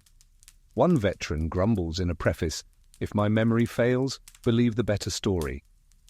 Joke number 3. Warranty policy for recollections. No refunds, only upgrades. Another scribbles in the margin beside a tender paragraph. Let them call it sentiment. What else keeps a man warm in his 80s? You can see him chuckle as he writes it, bones creaking like porch steps. Memoirs don't only reveal that they also erase. Regimental histories compiled by committees tend to flatten individuals into columns and casualty lists. When they do single someone out, it's usually the colour-bearer, the daring scout, the fallen officer. Yet here and there you catch a stray adjective, too bright for committee prose. Our beloved Tom, gentle Sam, his laughter preserved us. The sentences read like loopholes, brief legal exemptions allowing feeling to slip into print. You think of Walt Whitman's hospital notebooks, how he catalogued manly love with a tact that still startles, and how later editors pruned and rearranged. You think of the women in Section 10 who passed as men and then tried to fit their lives into pension files never built for them, of Albert Cashier's stubborn insistence on being known by the name chosen in war, of post-war inquiries that prodded, doubted, misnamed. The bureaucracy of peace keeps tidier books than the chaos of love prefers. Memoirs become the compromise, the place where a veteran can smuggle tenderness past the clerk by calling it comradeship and stamping it with a battle date. In a small museum, you pause before a glass case holding a carte de visite album. Two young soldiers face each other on opposite pages, both with that faint smile studio photographers coaxed from the stiffest jaw. Someone has penciled beneath the left portrait, "My heart's prop," and erased it so hard the paper shines. Under the right, a single initial remains. That sheen, the gleam of rubbed-away confession, may be the most honest annotation in the room. At a GAR reunion, the men gather for a photograph, lining up by company. The photographer calls out, "Closer," and they obey, shoulders pressing, hats tipping toward one another, hands resting on sleeves as if muscle memory from tents and trenches has never left. Later, the printed caption will list names. Privately, someone will underline too, fold the image, and keep it behind a ledger in a desk drawer. Decades from now, a grandchild will find the folded image and wonder why those two names are smudged by fingerprints more than the rest. Not all writing clears its throat and steps onto a stage. Plenty of veterans write only for themselves, scraps tucked into Bibles, late-night notes on the backs of grocery lists.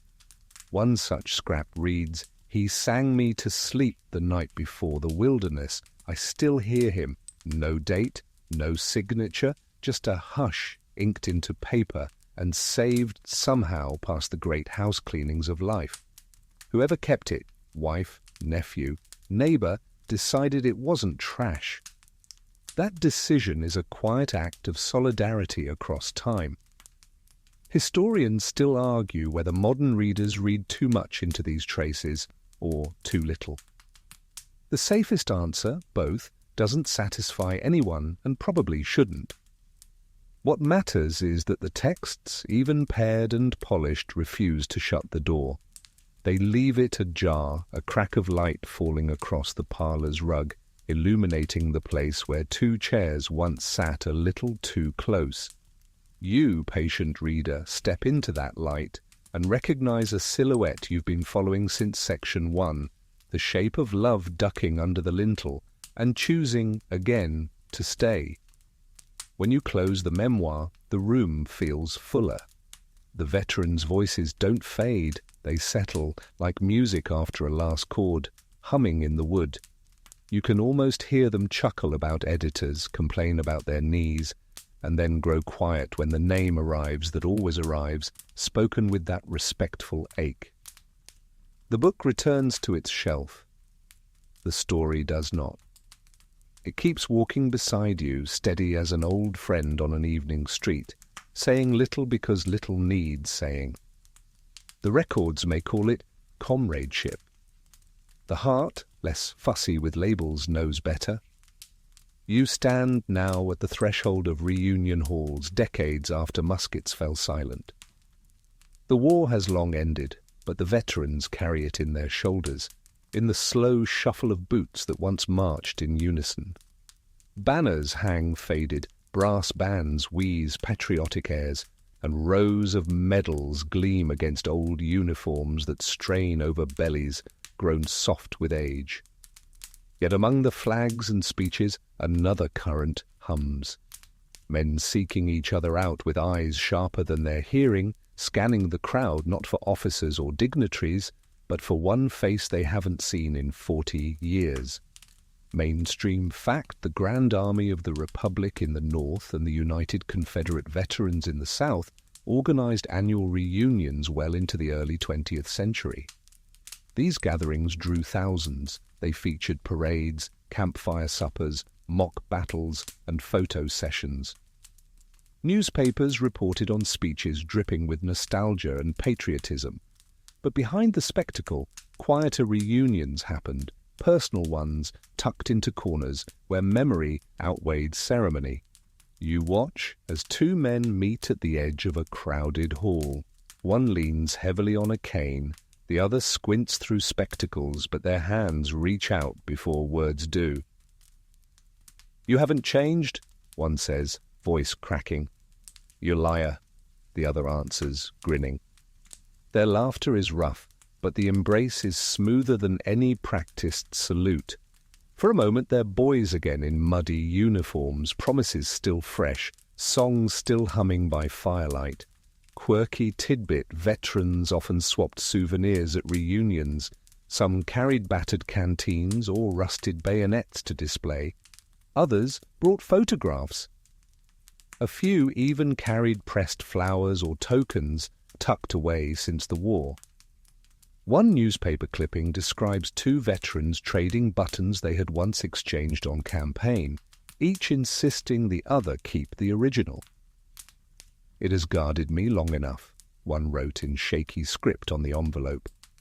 Historians still argue whether these reunions simply celebrated nostalgia or whether they also reopened the door to attachments forged in secret. The official programs brimmed with speeches about union and liberty, state rights and sacrifice. Yet memoirs and letters hint at private meetings, evenings slipped away from parades, where two men sat close in boarding house rooms, sharing stories too tender for public microphones. Scholars can't agree how often this happened, but you, following the hush in the air, know it happened enough to leave traces. The humour never dies, even here among grey beards. One veteran pats his cane and sighs. "I march slower now, but I still beat the drum." His comrade replies, "Oh, that's not a drum, it's your belly." Joke number one, percussion section of the retired. Another shouts during a mock skirmish, "Charge!" Then pauses to catch his breath. A friend calls out, "Medic, he's winded by enthusiasm." Joke number two, casualties of excitement. And when the band sputters off key, an old soldier mutters, "They sound like us on picket duty, out of tune and half asleep." Joke number three, music as friendly fire. Yet the jokes only cushion the deeper moments. You see two men walking together at dusk, their uniforms exchanged for simple suits. They wander past tents filled with chatter and find a bench under trees heavy with summer cicadas. They talk of battles, of lost comrades, of wives long gone, but then their voices grow quiet. One says, "I've carried you with me all these years." The other answers, "I know." No more words are needed. The silence holds the shape of everything unspoken. At night, the reunion campfire crackles just as it did 50 years before. Old men sing the same songs, though voices quaver. Some close their eyes, transported back to nights when shoulders pressed, when keepsakes passed hand to hand, when affection hid under jokes about hardtack. You see tears slip down cheeks, not all of them explained by nostalgia. The songs are love letters disguised well enough to survive time. You think of the memoirs, section 28, where words bent under censorship. Here, no editor's scissors intrude. The veterans' bodies themselves carry the stories, the way one leans closer to catch a whisper, the way another rests his hand on a comrade's arm and leaves it there longer than necessity. Officially, these are gestures of fellowship. Unofficially, they are reunions of the heart. When dawn breaks, the reunion ends. Trains and carriages carry men home again, scattering them back into ordinary lives. But you, lingering by the empty campfire, know what the records will not say. Some went home with hearts rekindled, carrying tokens exchanged once more, carrying the warmth of a hand still felt in the palm. Love, long hidden, found its reunion too, however quietly. The years have stretched thin, and now the last veterans sit in rocking chairs on shaded porches, their uniforms folded away in cedar chests. Their voices grow slower, softer, but the memories remain sharp in unexpected places. You sit with them as summer cicadas sing, as winter winds rattle shutters, and you hear the same names spoken again and again, not in lists of battles, not in official rosters, but in whispers of someone who mattered more than rations, more than orders, more than even survival. Mainstream fact, by the early 20th century, the number of living Civil War veterans dwindled quickly. Newspapers wrote about the last survivors, parading them at state fairs and reunions. They were interviewed endlessly, asked about Lincoln, Gettysburg, Appomattox. Yet alongside public history, private history lingered in the corners of their letters and recollections. Caretakers recorded old men murmuring names with such tenderness it startled those who had only expected tales of glory. You picture one such veteran sitting by a stove in 1920, a photograph balanced on his knee. The image is cracked and faded, but his thumb rubs the face until it gleams. "He was my friend," the veteran says when asked. The interviewer writes down, "comrade." The veteran's eyes say something else entirely. Quirky tidbit: some veterans insisted on being buried side by side. Cemeteries across the country contain headstones angled closer together than chance should allow. In some plots, two markers lean against each other, weather tilting them until their tops nearly touch, as though the earth itself remembered their closeness. Families may have explained it as coincidence. Stonecutters may have shrugged. But you stand in those cemeteries and feel the truth humming between marble letters. Historians still argue whether these bonds were romantic, platonic, or some fluid middle ground Victorian society didn't have vocabulary for. They argue whether to claim these veterans as queer ancestors or to preserve ambiguity. The arguments matter, yes, but in the hush of a porch at dusk or the silence of two graves weathering side by side, categories fall away. Love existed. That is enough. Even in old age, humour flickers like a candle, refusing to snuff out. One veteran chuckles. "The doctor says I'm lucky to be alive. I told him it was all bad cooking that preserved me." Joke number 1, longevity via hardtack. Another groans, "My knees surrender every morning. They ought to get pensions too." Joke number 2, benefits for body parts. And a third, grinning at a portrait, mutters, "He still owes me $5. I'll collect in heaven." Joke number 3, eternal debt collection. You walk slowly through their twilight years, listening as these old men hum songs from campfires, their voices raspy but steady. They sometimes reach out into empty air, as though expecting another hand to meet theirs. And maybe in some way beyond your seeing, it does. As the last of them fades into sleep, you feel the arc of this long story settle. From the nurses' lantern-lit tents to the theatre's laughter, from the riverbank fog to the train platforms, from the coded diaries to the memoirs left behind, the pattern is clear. Love always found a way. It slipped under rumours, hid inside jokes, carved itself into buttons and poems, crossed rivers, survived prisons, whispered vows without chaplains, and carried through decades until only rocking chairs remained. And now, at the quiet end, the world dims with them. Yet the stories breathe still, woven through stone and paper, preserved in songs, in pressed flowers, in diaries with initials that no one dares to erase. The soldiers are gone, but their forbidden love stories endure, not in scandal, not in shame, but in the truth of being human, even in war. So now, with the tale finished, the night itself softens. The cadence slows like a flag, folding neatly at dusk. You feel your shoulders loosen, your breath deepen, your thoughts grow pleasantly blurred, as though the story has settled into your bones and left only calm behind. Picture those veterans now, not in uniform, not in pain, but resting under oak trees with the cicadas singing. Their hands are steady, their hearts at peace. The war that once consumed them is gone, and only the gentler parts remain, the warmth of shared blankets, the music at dusk, the laughter that once rolled across camps like thunder, but now drifts as a lullaby. Imagine yourself walking past rows of headstones at twilight, the marble touched by fading sun. You hear whispers of names, laughter like faint echoes, songs carried on the breeze. Each step feels softer, each breath slower. The air itself seems to cradle you like an old comrade's hand, guiding you toward rest. There is nothing to prove now, nothing to defend. The stories have been told, the silence is honored, the tenderness remembered. You can let your eyes close, knowing history keeps its secrets and its loves safe within it. Now dim the lights in your own room. Feel the hush settle around you like canvas pulled tight against wind. Let your breath match the rhythm of those old songs, slow, steady, kind. And as sleep gathers you, remember, even in the hardest times, love endures.